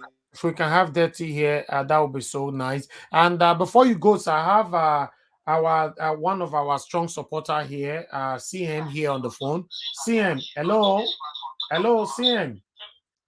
There's noise on your side. Go ahead. You have 1 minute. Ask your question, sir. Okay, 1 minute. Okay, well, let me just express appreciation to Dr. Haruna Guru for turning up, and then to also asking towards the probably month end or nearer the election, he should come and give us more of update. I thank him for the revelations he said regarding the attitude of an average Nigerian to other Nigerians. Part of what he said is what is fueling agitation in Nigeria, because you cannot be in a country in which some people will come and be indoctrinating others to hate the other side. At least for now, you've confirmed why all the Igbo businesses in the north are being burned down. So thank you very much. And I treasure what you've said. I will amplify it. Thank you. All right, Mr. CM, I want you to come to the screen once Dr. Aruna leaves. So if you are fast enough, you can take that. Okay. Thank you, sir. Okay. Thank you. Bye. Thank you very much, Dr. Aruna. May God bless you, sir. Thank you. And you too. Can I just say something before I go?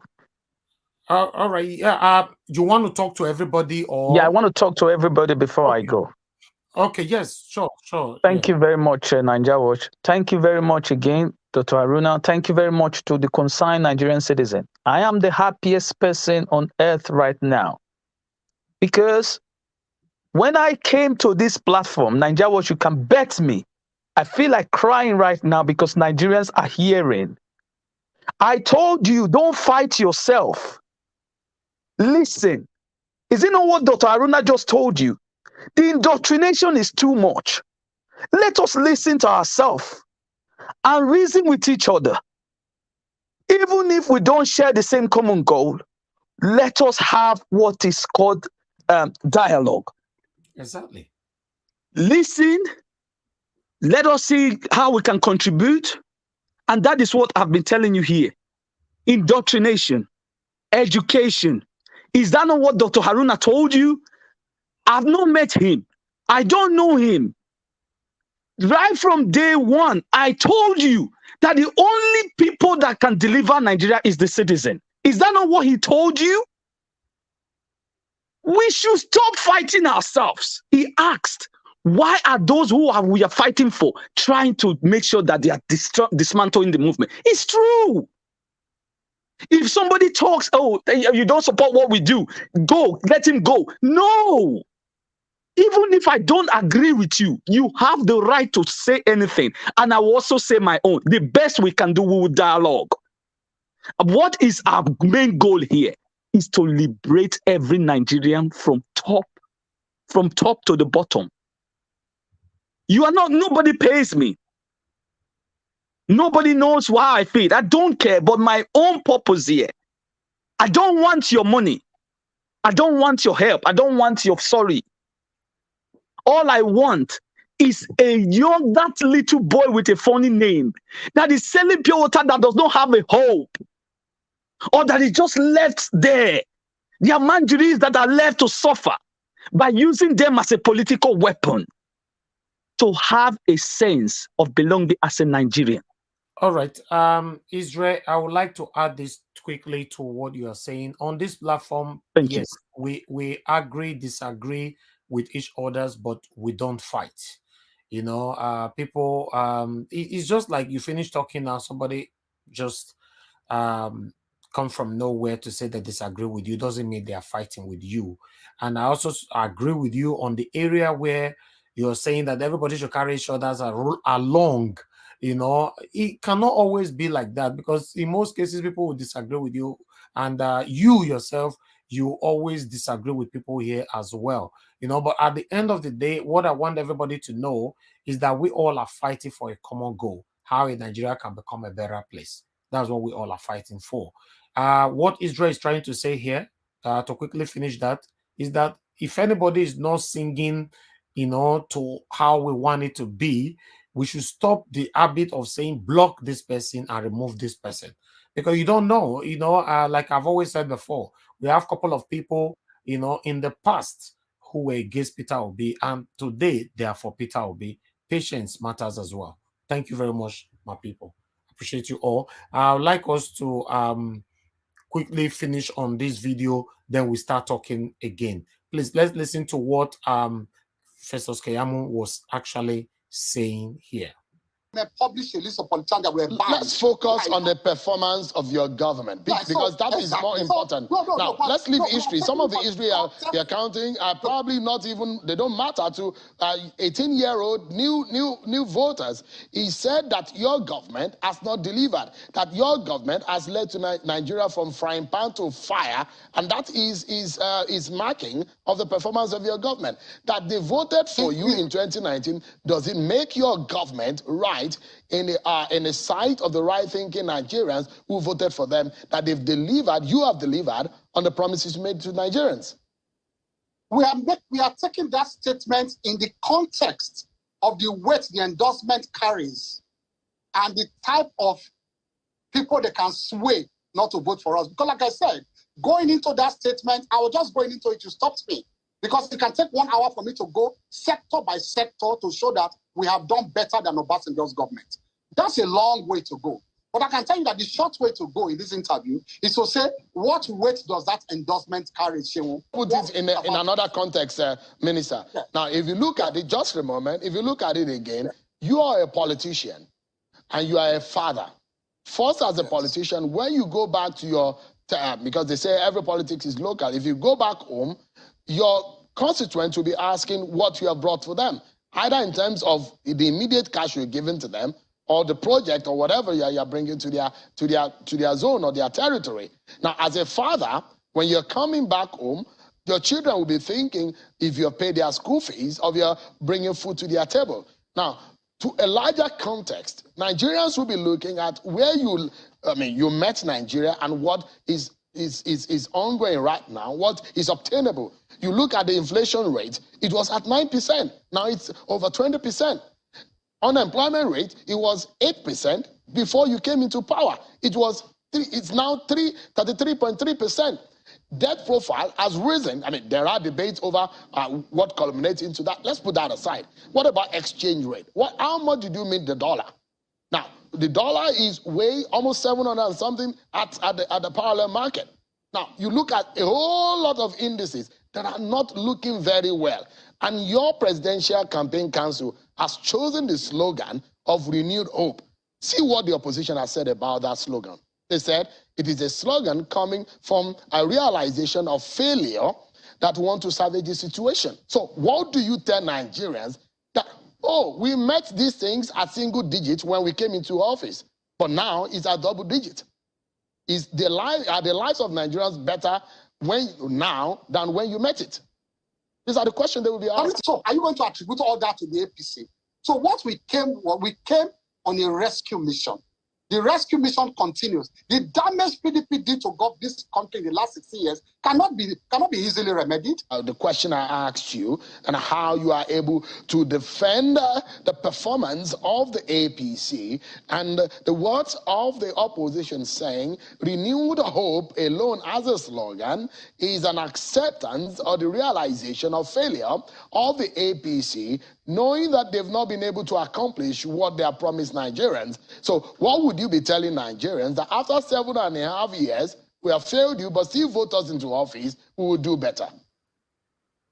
In fact, she won't finish Keyamo here for us. To be honest, she won't finish this guy. Let's continue. So, like I was saying, I was just going through my train of thoughts. I talked about what Okonjo-Iweala, their own finance minister, said at the point of handover. Now, not only that, 2 central bank governors that served the PDP, go back and look at their speeches in 2014 and to early 2015. Soludo is alive, who is now the governor of Anambra State, and Mohammed Sanusi, the former, the Emir of Kano. Both of them said whoever wins the 2015 election was going to inherit a mess. Now, how do you defend, in fact, former President Obasanjo also mentioned, In fact, the former president also criticized the Emilokan factor that was now made popular by your candidate, that is a sign of entitlement, which he has been criticized. We said in Emilokan, we was not talking to Nigerians. He was speaking to delegates. Can you imagine? These guys will just come on the air and be saying rubbish, thinking that all Nigerians are gullible. I don't understand. You were not talking to Nigerians. Oh God. We said in Emilokan, we was not talking to Nigerians. He was speaking to delegates, APC delegates in Ogun State, where he said, look, if you want to say those who have invested in this party, those who have supported, because who have built this party, it is my turn. Give me the chance to fly the flag of this party. Was he talking to Nigerians? He was not. But yet they keep repeating it 1,000 times so that they will look as if he was talking to Nigerians and claiming some kind of, moral high ground or some kind of entitlement. Are you asking leaders to now present their health report? Is that what you're saying? Yeah, of course. If it comes to that, because what is wrong with our candidate? Absolutely nothing. Would your candidate be willing to do that? Hold on. If you're saying that, would your candidate be doing that? Are you a medical practitioner? If there's any indication, except there's a... Can you imagine? Keyamo came up with a question that every candidate should be bringing up their health results. Now they're asking him, will you allow your own, or would your candidate be doing the same thing? He's asking Shehu now, are you a health practitioner? Can you imagine? Present their health report. Is that what you're saying? Yeah, of course. If it comes to that, because what is wrong with our candidate? Absolutely nothing. Would your candidate be willing to do that? Hold on. If you're saying that, would your candidate be doing that? Are you a medical practitioner? Can you imagine? If there's any indication, if there's any indication, of course he will. But there's no indication. Where's the indication? Tell me what's the indication. There's nothing. Has he collapsed? Has he fainted? What is the problem? I still don't know. To wrap up this conversation, let's look at the possibility, because I do know that no matter what, the confidence that you're showing tonight, your party is under intense pressure. And so will it be. We are not. Just allow me to land, please, just a moment. Yes. You might say you are not, but some of us cannot be fooled, because in any race, whether it's politics, sports, even academics, even if you are in a class and you are sitting for an examination, you'll be under some kind of pressure. Exactly. Even those of us who speak on live television every day, there is the natural tendency of stage fright. Okay, my people, I have another affiliated video because he went to Arise as well, where he was trying to attack Rufai. Let's quickly listen to this one, then we'll move on. Very good. But let's go back to the failures of the APC, which the wife of the president even confirmed by begging. But you know, they are alleged failures. No. Don't use the word failures. No. Mr. Keyamo, you asked for let's pipe things down. We've been civil. Let's just continue this way. Let me finish talking. Now you are interrupting me, Mr. Keyamo. Let's keep things civil, all right? I'm just trying to. Mr. Keyamo, you see, I'm sure the world sees that you're the one interrupting me now. Let me finish my statement. Okay, go ahead. All right, the failures of the APC, which are too numerous to mention. One of the longest strike in recent times, ASU strike, the Japa syndrome, the poor economy, the fact that as Minister of Labor, we've not had employment for the people, youth unemployment on the high, the fact that you'll be leaving one of the biggest debt burden behind. So when you were saying in 2015, everybody knew that Nigeria was headed for dire straits, people are even more skeptical about the future after this your government leaves, because you've left so much debt behind, you've crippled the economy, you're trying to tax everybody, and you keep breaking the laws. You know what? Keyamo were not happy at all with everything that Rufai was saying.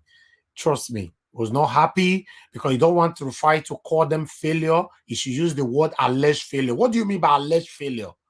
Alleged is something that in case you are not too sure of the sanctity of your information, then you use the word alleged.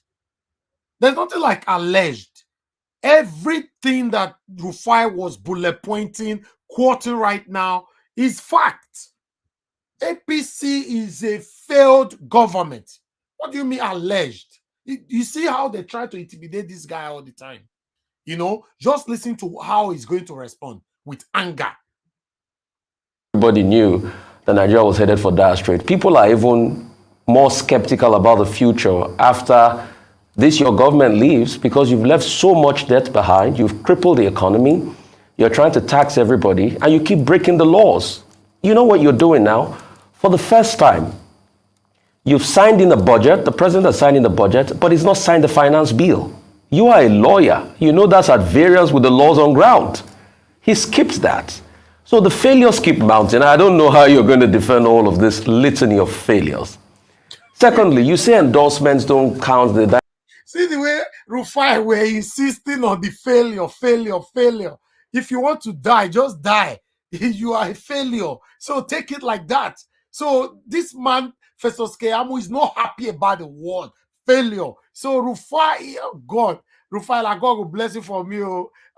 ASU strike, the Japa syndrome, the poor economy, the fact that as Minister of Labor, we've not had employment for the people, youth unemployment on the high, the fact that you'll be leaving one of the biggest debt burden behind. So when you were saying in 2015, everybody knew that Nigeria was headed for dire straits, people are even more skeptical about the future after this your government leaves because you've left so much debt behind, you've crippled the economy, you're trying to tax everybody, and you keep breaking the laws. You know what you're doing now? For the first time, you've signed in a budget, the president has signed in the budget, but he's not signed the finance bill.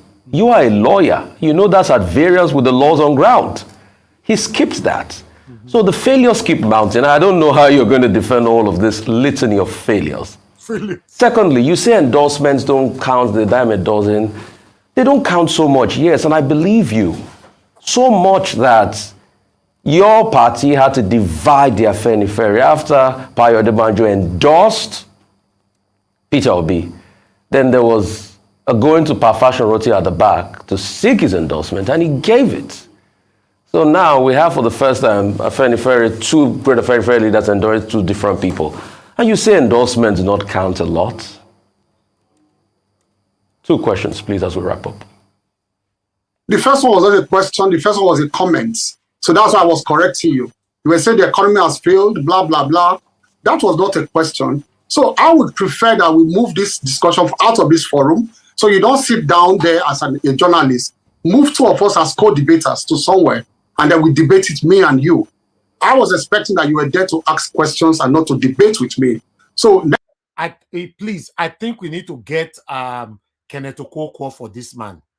You know, because the way he's intimidating Rufai, I'm not happy about it at all. We need to Kenneth Okonkwo, Labour Party, please. I know you guys are watching us. Get Kenneth Okonkwo for this man, this Keyamo, because the guy is full of lies, lies upon lies upon lies. You were saying the economy has failed, blah, blah, blah. That was not a question. So I would prefer that we move this discussion out of this forum so you don't sit down there as a journalist. Move two of us as co-debaters to somewhere, and then we debate it, me and you. I was expecting that you were there to ask questions and not to debate with me. So next time, move this forum away from question answer, move it to co-debater, because you are making statements, emphatic statements that I tell you I disagree with. You say the economy has failed, I disagree with you, because it has not failed. It has not failed because right now, like I said, we have one of the best recovery rates, and IMF has confirmed that. We came out of post-COVID better than and quicker than IMF projected. And I'm giving you facts. And when I give you facts at times, like I said earlier, when you have memorized something to pour out, you just keep pointing it out without taking note of the facts. I told you about the unemployment rate and the fact that multi-levels of government are involved, and it was all a worldwide issue post-COVID that is shut up. But you keep reporting the same issues. So I would prefer that we both go and debate somewhere instead of you asking me questions here. That is to answer you. That's to reply you on that, first of all. I disagree with you. And then you talk about the borrowing. The borrowing, people can easily see the infrastructure that we have built as a result of borrowing. And then, you know what? When people borrow you, we are credit worthy. It means that they rate your economy so good that you can pay back. Because these are things that will reflect the economy. It's only by infrastructure you can reflect the economy, and the economy will do so well that we can pay back, these loans. Don't forget too that in Africa, our debt to GDP ratio is the best. Rufai, go and check for the big nations in Africa, of Egypt, of Kenya, of South Africa, of Ghana. All right, let's stop this man right there. And the last video that we have to quickly start talking is the one where the Labour Party member responded to the endorsement and the noise that is coming from APC and PDP. I'm going to start with you, Dr. Ayo. This endorsement, I know you had several reactions. First time out, or yesterday as well, more streaming in. And for the Labour Party, how do you consider this, or first of all, is it more to you more than a pat on the back, or do you think it confers to the Labour Party any form of advantage whatsoever? Because we had almost everyone tell you it's just one vote, even if it supports you and such narrative. What is your impression of all of this? For us, this is a big deal. It's not just a pat at the back or pat in the back. It's a big deal for us because the person of Obasanjo, as far as Nigeria is concerned, is not somebody to be wished away. It's an important figure. He's an elder statesman, a nationalist, somebody who have seen it all. He participated he fought in the Civil War. His boys then, the Jonathan boys then, joke with the is endorsing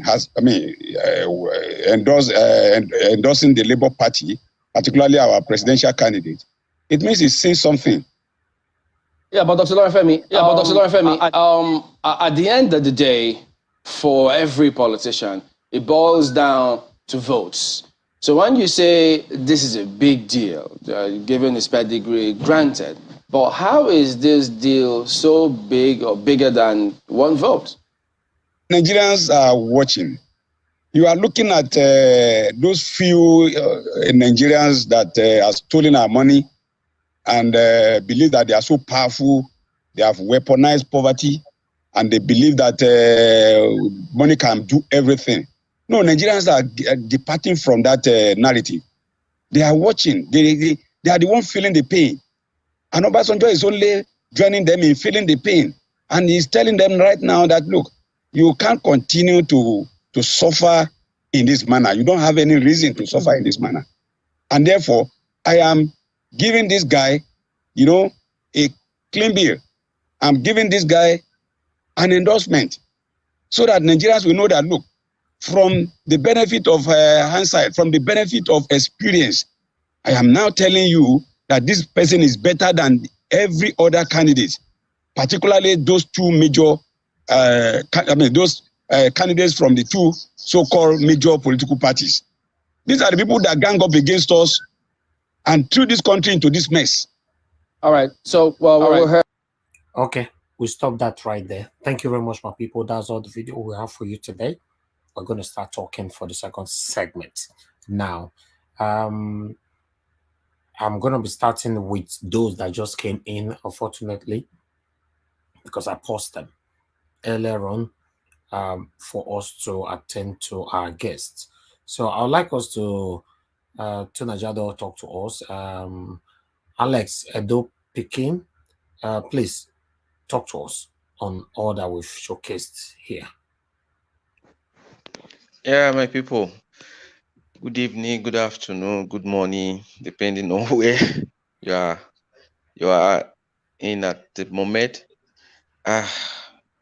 In fact, the comedy from Keyamo, I think I will start from there. I was just on the chat with Rita Onomoye. They are making my day already. That guy, I don't know the kind of how did he get his degree? I don't. In fact, wow. How can you say the country is sound? That is why you are borrowing. You are credit worthy. That is why you are able to borrow. Look at the amount that is being mentioned, and these people will just come out. He's still blaming Jonathan. You are 7 years after Jonathan. I don't understand. What's wrong with them? You know, so when you really come out to defend something that is undefendable, you really sound stupid. You know, you don't really sound stupid. You look stupid. In fact, that this guy, like somebody was saying, I think they should have given him our dear Kenneth. That thing was due with Rufai. Kenneth would have put him in his place. Anyways, I give kudos to Sheung, because I think this is the first time I'm really seeing him ask questions, and he really wanted to give this guy the thing, the way he should get it.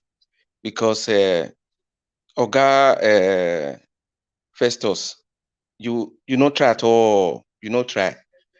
You go, they stay for US. Which one are they wrong go do for that? I think in Nigeria they do the election. So me, I don't understand. Anyways, that's their own. Our own is that what our brother just told us this evening. I'm really upbeat now concerning the northern part of the country. Although I've been getting some informations too, but hearing it directly from him really makes me more upbeat and optimistic about our goal of making our principal order, or making him to become the president on the 25th, because I believe that. I'm very optimistic. There are some people who say, oh, you know, look, life is about hope. This man has come to give us hope. So why should we not hold on to it? Because that's the only thing that can make us live and survive. Because what these people have put the Nigerians, the whole people, into this dungeon, into this pit. Somebody is there and is so hopeful, and he has everything that it takes. So I don't think we should stand by and watch or get distracted from what the likes of Keyamo and co. So I would just urge everybody, the job is not completed. We should do more, encourage people, especially in identifying the Labour Party logo. Because I watched some clips on YouTube and some other channels. It was not encouraging. Seeing people who knows Obi, but they don't even know that that's the Labour Party logo.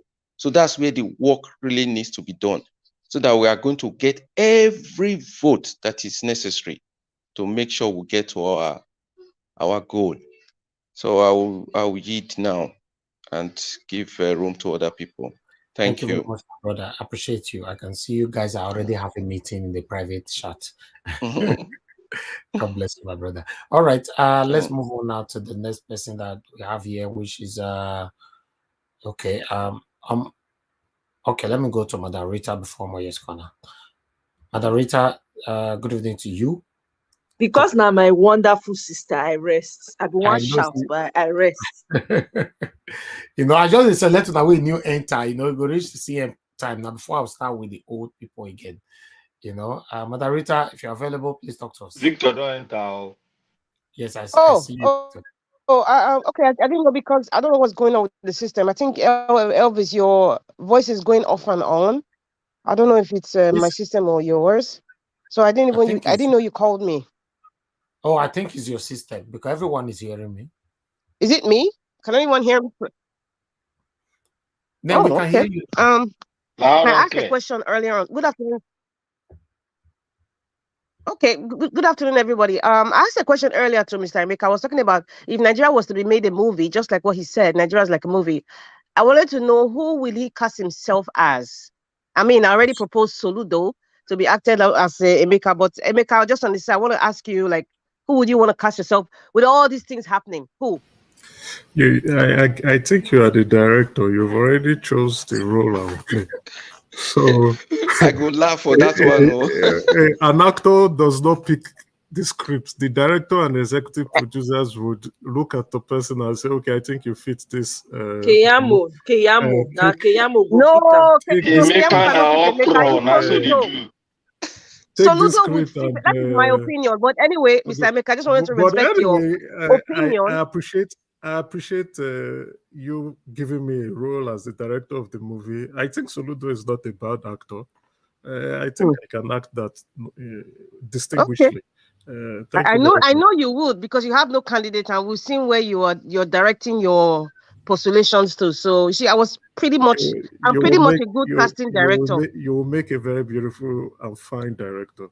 I know that. Thank you very much. Okay, back to the topic. Sir Elvis, thank you for that little moment. Okay, I'm just going to talk about, the last two videos. I think Dr. Haruna, God bless that man. Nigeria needs more of that kind of man, from his generation. We need that more than ever now. We need that more than ever. People that speak like Dr. Haruna. And I think, based on everything that he said, I think he's basically answered, from the first segment, everything that, that everyone was saying. He just icing the cake. Now, speaking about these two videos, I don't know, this so-called son, I think I said it earlier, Festus Keyamo is a disgrace to the legal system. He's a disgrace to even the title Senior Advocate of Nigeria. Because I know that for you to be a son in Nigeria is not, let me use the local parlance, it's not beans. It's not beans at all. But if you want to distinguish who a real son is, you look at the likes of, was his Fowl's father, Femi Falana. Michael Zekome. When you see those men talk, there's, when you want to talk about the pantheon of champions, when you want to talk about, when you're regarding the legal luminary of Nigeria, when you talk about Mike Ozekome, Femi Falana, when they speak, you know that you are interacting and engaging with a senior advocate of Nigeria. So someone like Keyamo is just another charge and bail lawyer. That's just how I see him. I don't know why, I don't even know why, the media is giving so much attention, to people like Keyamo. Well, it's obvious. He's a minister, and he's also part of the one of the surrogates of the APC. So I guess that's why they're giving him so much attention, and somehow I just see him as this is one of the reasons why the Nigerian system is not working, because the Buhari administration has a penchant for employing obtuse-minded, stomach infrastructure surrogates like Festus Keyamo. Seriously speaking,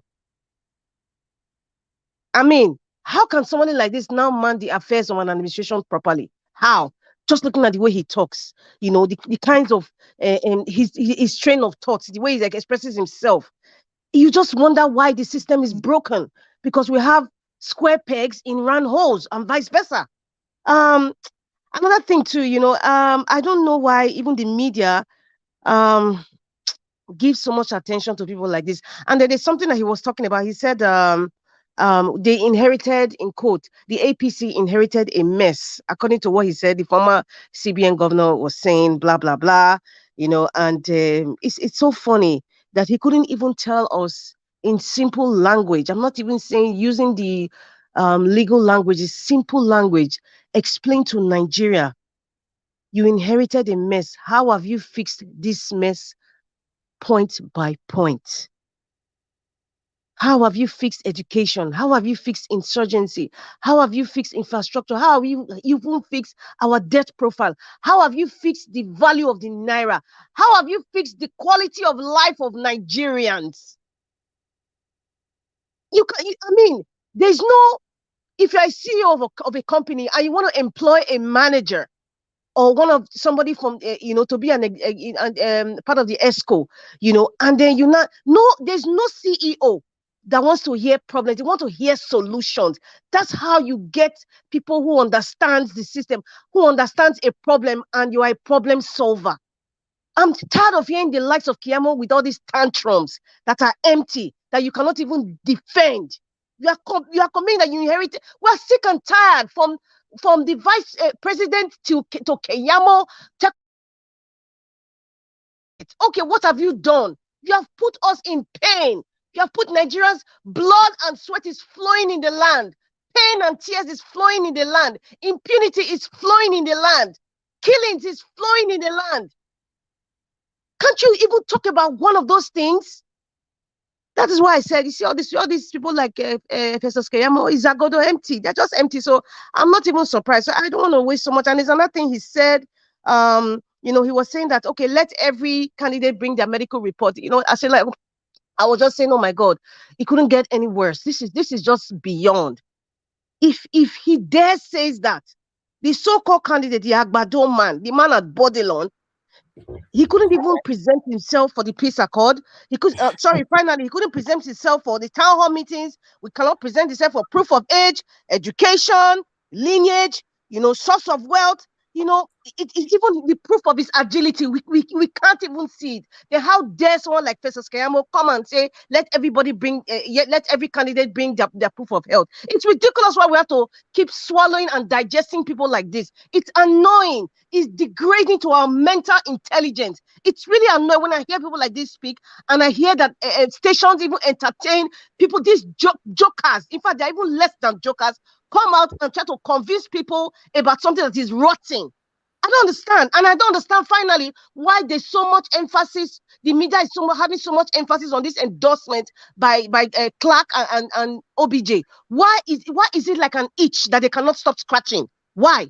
But you know what? On the other side, I look at this like a promotion. They're trying to promote Peter the Rock Obi. They're trying to, the more they keep speaking about the endorsement, the more they're making people curious to say, why are they endorsing this man? And people will start to dig deeper. So it's a good thing, even if they are making, you know, a mountain out of a molehill that is obviously Peter the Rock Obi that's going to win, and he's been endorsed even by the devil himself. So what is all this noise about? Anyway, it's Peter the Rock Obi or nobody else. So I keep repeating, it's Peter the Rock Obi or nobody else. Thank you.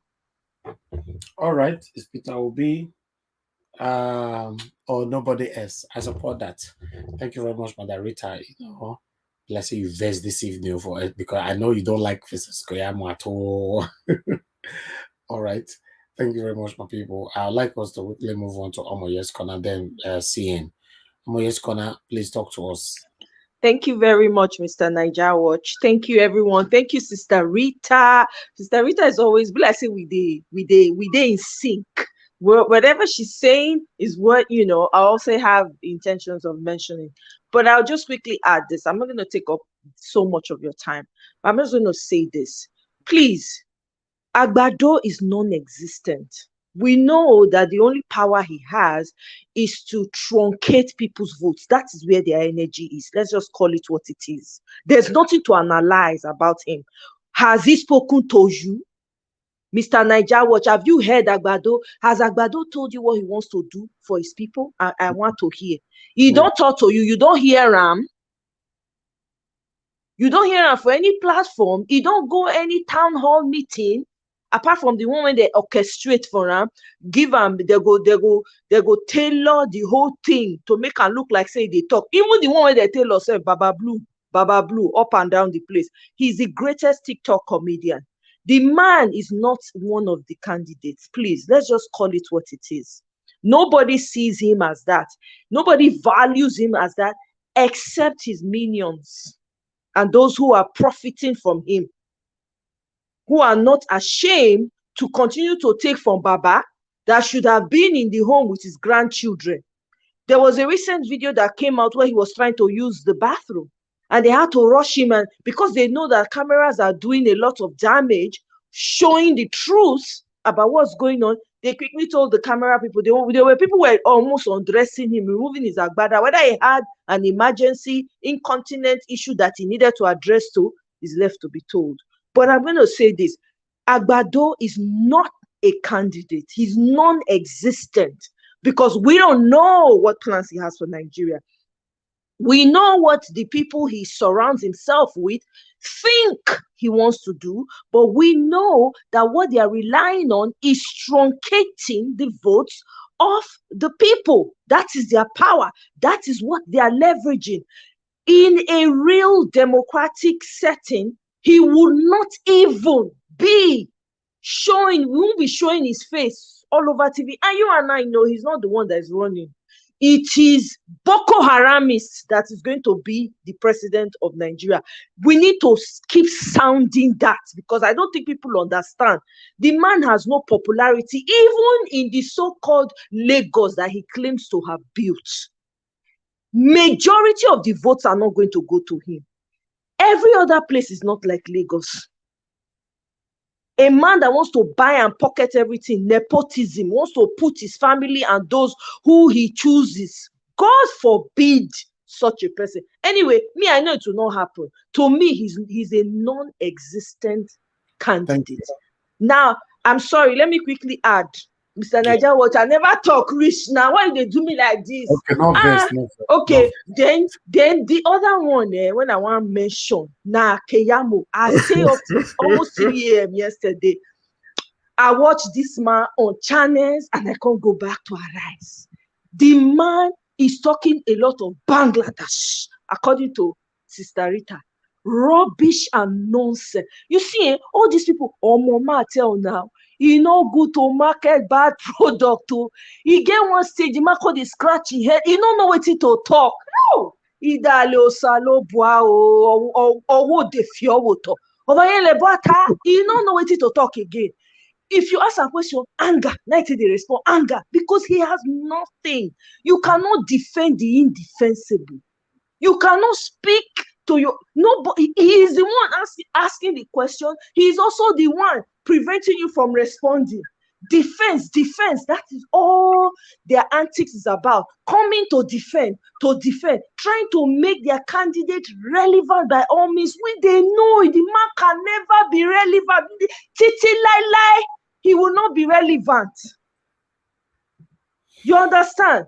Peter the Rock will be on by the way, he's shining every day. The more you talk about the man, the more he's increasing in numbers.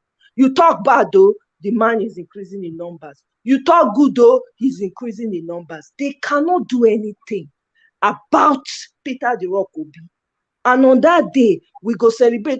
Quick question. Me, I was hearing rumor that they were saying that INEC wants to postpone election. Is it true? I leave the question to everybody to answer. I'm going to yield for here now.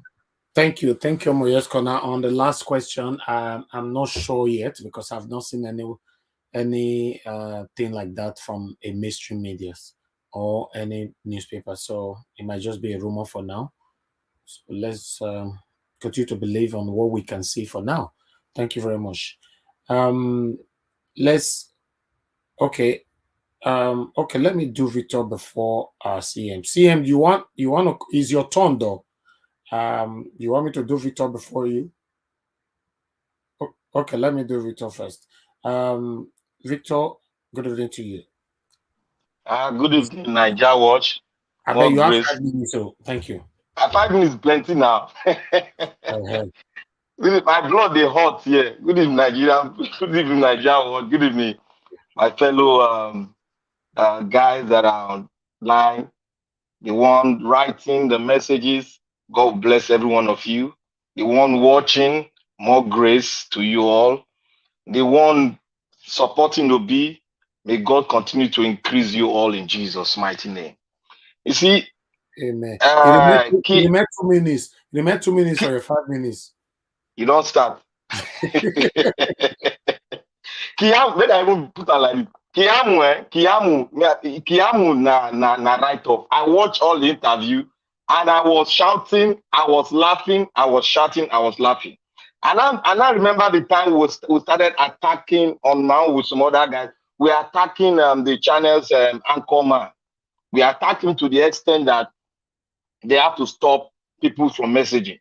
That was what brought about him moving to Abuja. I guess that was it. And he started brazen up and started looking at it and started being in a very balanced position and he started asking good questions. Keyamo is a writer. And people say, oh, son, not be beans. To get a son in Nigeria, you have to be with the ruling party. To get a good judgment, you have to be in the ruling party. So what are we saying? They've been shouting about judicial reform. What did they say? They put it in trash can. They are the people dictating. They are the one in charge of the judiciary. So we shouldn't play any game that San is Nabins. Nabins, nothing there for San. Keyamo is not right to be a San. Ganifa Ami chamber was almost they had a sniper there, and Keyamo is one of the snipers there. We've seen it all. He came out and he was being putting they put a regalia on him by giving him a son. It was a good boy. He did a good job. He was a snitch. He did a good job. So I will not go into that, because if I go into that, a lot of things will be revealed. Will be revealed, and people will be shocked. See, Keyamo has done what I expected him to do. He's an hungry man, and a patriot came here. The doctor, patriot from the north. I so much love what he has spoken. This is a man that is following the trend, and it's a revolutionary. I said earlier on that if a revolution comes, if you are not with the revolution, just keep yourself one side. We are not going to history, because if we start bringing history out now, some people know P-Yan here. So we are not going to go to history that, PDP, they snatch ballot, but they cannot snatch anything. They cannot do anything. The only thing they can do, they started buying papers, and the patriots came here and said that one did not work. They are strategizing, and they don't have any strategy than to start painting. When they ask you about Obi, you'll be talking about PDP. When they ask you about what you are doing in your party, what you do about the economy, you'll be talking about PDP. Keyamo did not answer any question. He was just talking about, let him talk about Obi. Let us see what's going to see. They have nothing against this man. A man that is clean came to you, to all Nigeria, those sitting at the fence, and they ask you, Peter Obi and Agbado, which one you go choose? Peter Obi and Agbado, which one you go choose? If you go choose Agbado, stick to Agbado. Nobody's going to cut you off. But I will tell you, the revolution in Nigeria is gentle. Go and look at the revolution in the North Africa. It wasn't gentle. If you are not for them, it will cut you off point blank. God bless Peter Obi. Peter Obi is going to be the next president, either you like it or not, of Nigeria. Thank you so much. Thank you so much. All right, we're going to move on to CM. Then we start the game from Alice to random. So, but everybody should know that Mr. CM is also your roundup submission. So please talk to us. Okay. Thank you very much, Niger Watch. First of all, I'm happy that Dr. Haruna Guru was here. In fact, we need him just to be briefing us with the development, updating us with what goes on in the north, particularly towards the election time. In fact, I learned today that 80% of people in IDP camps are in far north. And towards the end of the campaign, will be that the movement will concentrate in the north. Probably that is their strategy, because maybe some few weeks to this thing, they have to go and destroy all the lies that are being piled up against Obi. You see, this is why Nigeria will never develop. When I say never, not taking it lightly, because how can you, supposedly a leader, you will be inciting your people? You don't even want them to see the light. You don't even want them. In the south here, southern part of the country, from Lagos down to Akwa Ibom or Cross River, whenever you see somebody that is rich, whether by any means possible, all he will do is set up a foundation, giving people scholarship, at least in his community, going to pay school fees. But go to the north, they deliberately leave them to be illiterates. Deliberately to be illiterates, such that when they now see you, because say, look at you, how can we vote for a Christian? He's an Arun, he's an unbeliever. Vote for a Muslim. But these are the people causing their problem. And then when you see people agitating that you can't change Nigeria like this, either you do it this way so that we become civilized people, or I leave, they will say you want to break Nigeria. Look at the way they are keeping the North perpetually underdeveloped. They don't want their people to go to school just because they do not want them to reason. Dr. Haruna God said it here. In the South, people reason, you see them decide for themselves. Over there, they don't. But when you say it in certain places, people will say, oh, they are victimizing them, you are stereotyping them. But this is somebody living in the North saying it. It's a well-educated man. So this is the problem. This is the fundamental problem of Nigeria. Apart from the issue of poverty or resources, this indoctrination, this dogma of do not go to school, keep them perpetually undereducated, leave them to be stark illiterates. Just give birth to them, let them be carrying plates. When it's election time, you say you have the population. Dr. Haruna Gio has also, debunked that. The so-called population, you don't even know how many there are. You don't even know. All they will tell is that, oh, they marry 10 wives and they give birth to 500 children. Where are they? Okay, do the right population, you can see it. And these are the people living with them. So they have facts. That's why I want the man to be coming. But however, having said that, like I said, P2B is Nigeria's last chance. When I say it, I don't say it lightly. I don't care whatever anybody says. The moment they play their shenanigans, because all they are trying to do is not that when you rig P2B out, you feel that you've deprived somebody from the Southeast from becoming president. No, because you've set the hand of the clock back by about 1 million years so that Nigeria will continue to be underdeveloped. And you are even punishing people from the south, you are punishing people from the southwest, and then some enlightened people from the north. So somebody cannot hold us hostage. If they feel that when they rig Igbo man out, or the way they want to stereotype it to be, oh, it's an Igbo man in Yamiri, if you do it, then you punish them. You're also punishing people from Edo Delta rivers, because everybody wants to develop. So if you feel they are doing it, I keep saying it, P2B is Nigeria's last chance. Any attempt to do anything untoward towards this election, because Obi is in the clear lead. If they are trying to fabricate it, it will be to your tent, O Israel. You cannot hold me hostage and develop now. We want to develop everybody, and you cannot develop, and then you cannot develop me. So what are you talking about? So that one is better they hear it now. I think Dr. Paul, they will be hearing it. Any attempt not to, because is far for them to do it, the end of Nigeria. In fact, I turned the campaign over that everybody, your network. Wait, because if you don't want to, that's what they call dog in the manger. So you cannot prevent me from developing look at our since 60 years after independence, we're still talking of electricity. If you want to remain in darkness, want to be literate, it's up to you. Nobody cares. You cannot tell the people of Chad because they want to be literate or they want to be backwards, then you use them to come and hold the people of Rwanda. No, it cannot be. Rwanda is a first-class economy. The same thing with Tanzania. Tanzania is no more developing country. They call them middle-income countries in public health. That is where they grade them. High-income countries, middle-income, and low-income. Nigeria is still perpetually in low-income country. So this 2023 is a decision time for Nigeria. If they mess up, because they've not had somebody like P2B since the beginning of that, since 1999. If they remove the man by any means, I don't care. That's stop me not for wasting my flag in my own father's compound. That's what I want to answer. You can't stop me from developing if you don't want to develop. Thank you. Thank you, sir. Thank you. Okay, Mr. Alex, please talk to us. Use your 5 minutes. Yes, thank you, Mr. Najawash. First of all, let me quickly thank everybody and the man that came in, Dr. Haruna. Thank you for your time. I want to help Festus Keyamo, who is the disgrace to the legal luminary.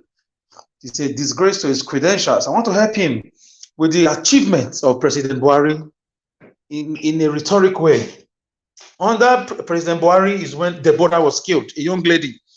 Buhari came to power to kill Deborah, and no justice for the family of that lady till now. She was killed broad daylight. DSS could not swing into action the way they went to go and bring Nnamdi Kanu from a faraway country. Up till now, there are no trials going on. That is what Buhari's government achieved for us. Snakes and monkeys swallowed a lot of money. Festus Keyamo, are you hearing me? This is what Buhari achieved. Naira to dollar was over 190 before people came. Today is over 900 naira. It fluctuates. That is the achievement Buhari did for us. A bag of rice then was about 7,000, 8,000 for our local rice. And foreign rice was about 12,000. But now it's over 50,000. That is the achievement of President Buhari. President Buhari took our debt from 12 trillion naira to almost 70 to 90 trillion. Nobody knows the exact figure anymore. This is the achievement of President Buhari. Our church massacre, the victims' family have not been, self-justice. Nobody have been paraded. Nobody have been arrested. The chief of army staff came to lie to us.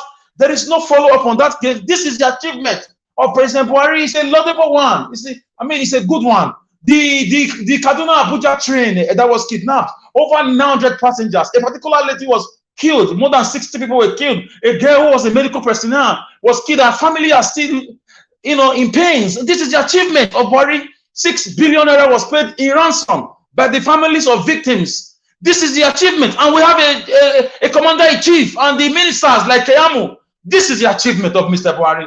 I'm a social scientist. He's a legal luminary, a legal person. We are not far from each other. So this, I'm speaking from the political angle, and this is, and I put it on him that this is the achievement of Mr. Buhari. The brain drain we are experiencing now, we've never had it since 1914, or since 1960, or since 1999, where thousands, if not millions, of our able-bodied men and women are living the country in the name of the Jackpot syndrome. No, this is the achievement of Mr. Buhari to drive your professionals, your nation builders into the diaspora through bad policies, through harsh economic system. This is the achievement of Buhari, where you cannot account for monies borrowed in our names. I mean, you've used the third and fourth and sixth generations, like you are swearing for Nigerians, like the Bible said, God will visit, the third and fourth generation of anybody who bows down to a different God. No, Buhari has used our children on born names to borrow money, and nobody knows where this money are going. This is the achievement, Mr. Keyamo, of your President Buhari. And right now, as we speak, the whole nation is on a siege. Nobody knows, who is going to sleep and wake up tomorrow morning. The state is not safe. The nation is not safe. This is the achievement. And our roads are littered with 6 million killers imported by the president. I mean, this is the achievement of Mr. Buhari. And in 2017, there are rumors that he is the one there, he's not the one there, and he has not come out to clear the hair. And this is the achievement of Mr. Buhari. So for me, with the rubber stamp Senate and Rep, the dummies and zombies we have as senators and as Rep members, and some governors who are also chickens and puppets of the Fulani killer machine. These are the achievements of Mr. Buhari, where Supreme Court will declare number 3 or number 4 in the governorship or senatorial election. We declare number 3 a winner. This is the achievement. The deployation of the 90% of our military might into the eastern region to kill people. This is the achievement of Buhari. The kidnapping, of one freedom fighter, Nnamdi Kanu, and Sunday Igboho, without due process. This is the achievement of Mr. Buhari. So what else can we say we got from this government? So with this, I say, Mr. Festus Keyamo, Buhari has done well. Thank you. Wow. The list of Buhari achievement, unless you finish these people, I believe you need to have a one-on-one with Festus Keyamo. Thank you very much. Thank you. All right. Let's see. King Emeka, are you there with us? Yeah, I'm here. Okay, use your last 5 minutes. Okay, thank you very much. I stepped out. I wanted to ask the gentleman. I was calling you, but you didn't. Yeah, I know. I had to step out to attend the meeting briefly, and I'm back. I know you guys won't wait for me. It's fine. Anyway, to the topic of the day, I also want to use this opportunity before I forget to thank my very good friend Alex for not shouting so much, though he did, and for listing out the achievements of Buhari. That's really a very good rendition from him. We all know the president failed woefully in terms of economy and security. Those critical factors, he did fail. But in terms of infrastructure, I think he has really done a good job in those areas. But like we all say, the people won't eat trains, they won't eat roads. They won't eat the Niger bridge. They need something to eat. Without food, you won't appreciate the beauties of life. To Keyamo, a few of us have done a good job to discount his credibilities in terms of his title of being a senior advocate of Nigeria. May I use this opportunity to say, uh, not all lawyers, I think it's just going to be a very handful, if not 0.05% of them will become sons.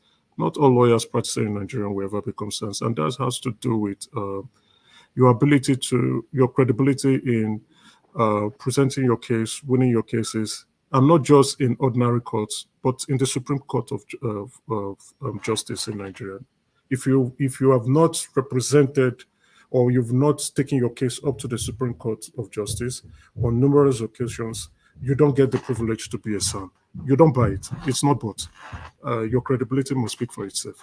Festus Keyamo-san, it's very difficult to be a spokesperson for this present administration in vis-a-vis the present economic challenges in the country. But I would say he's really doing a good job here, by those who are paying him. It's not easy to stand in front of journalists and take on the attack and respond very intelligently towards those attacks, and also try as much as possible to provide new insights where these journalists do not have that knowledge. So I would give him that, regardless of maybe the journalists they're providing, relevant questions that are true.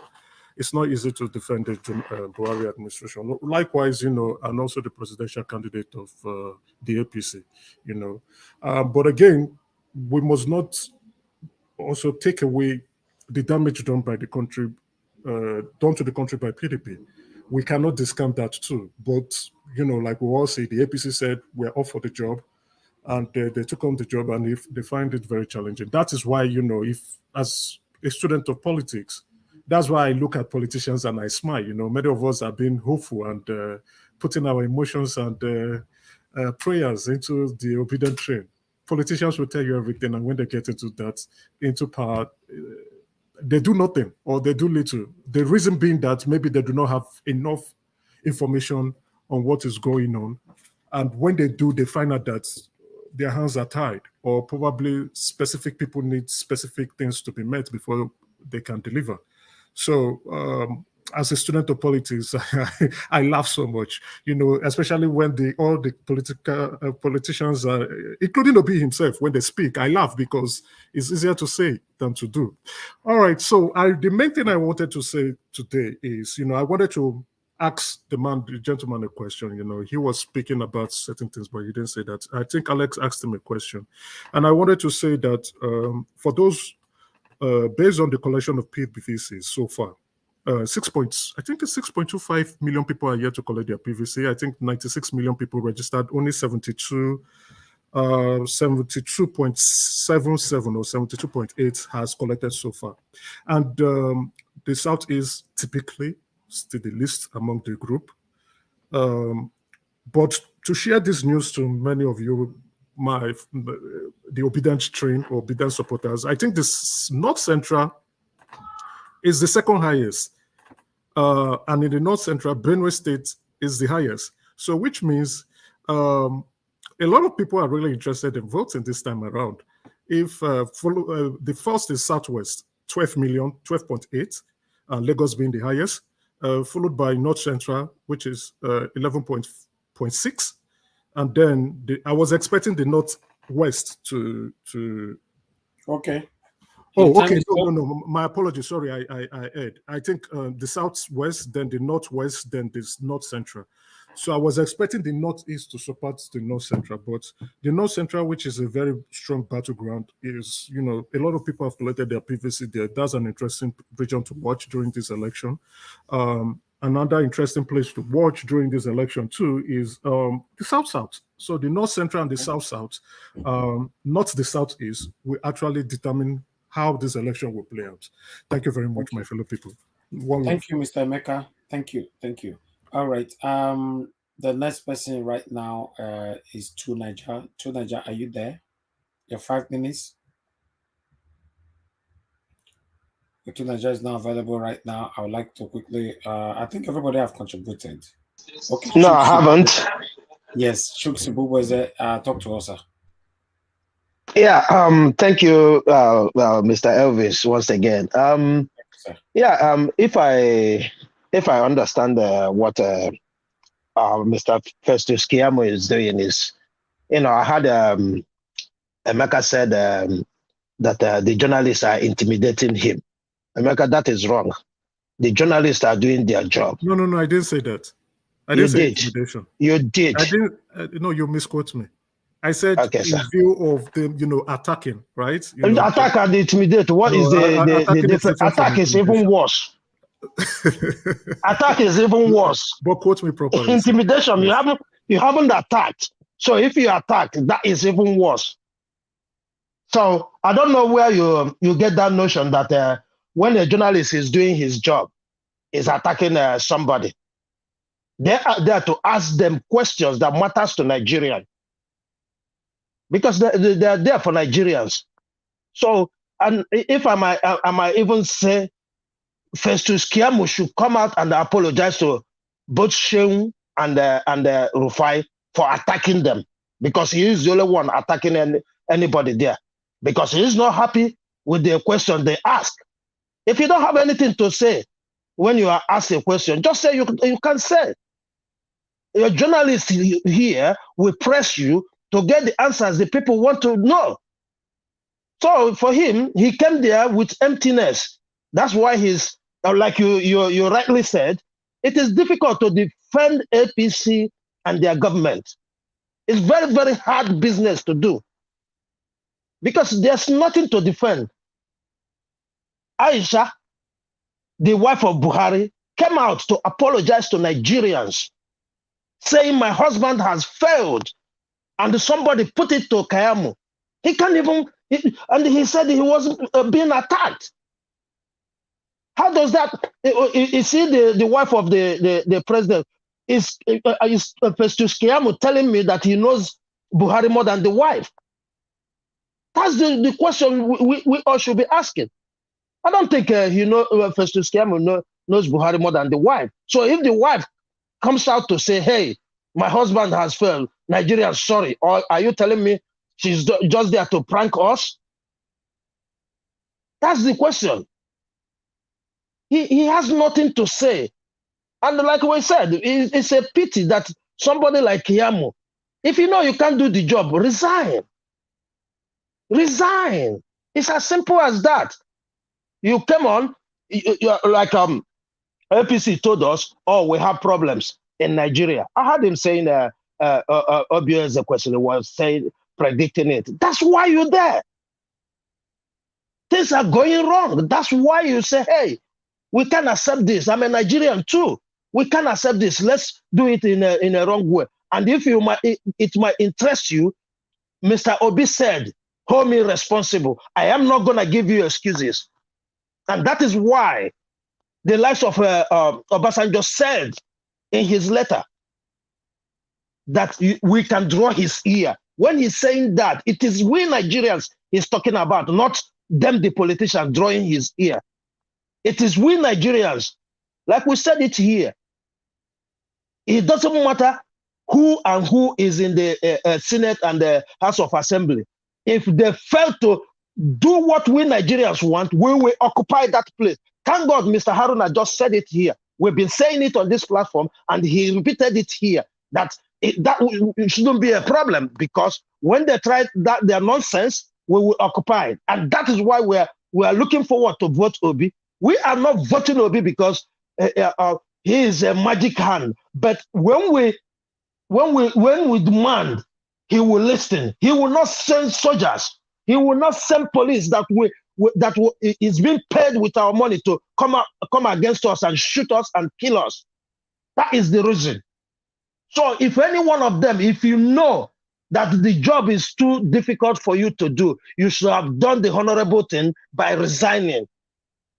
Yes, I agree with you, Emeka, that you might not know what you're going to see there. That's why we're beckoning on Peter Obi, because we know if he goes there, he can't do it. He better run. he better run because it's not going to happen. It's not business as usual. If you come on now and you can't do the job, leave us alone. Let us elect another person. That's what we're going to do. So I don't have much to say about Keyamo because the more you listen to Keyamo, you wonder the kind of education he had. I yield here. Thank you. All right.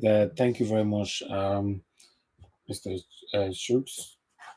Thank you. I have a video I want us to quickly watch here before we go to see what the Okada people are currently doing for our principal, Mr. Peter Obi, in the north.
All right.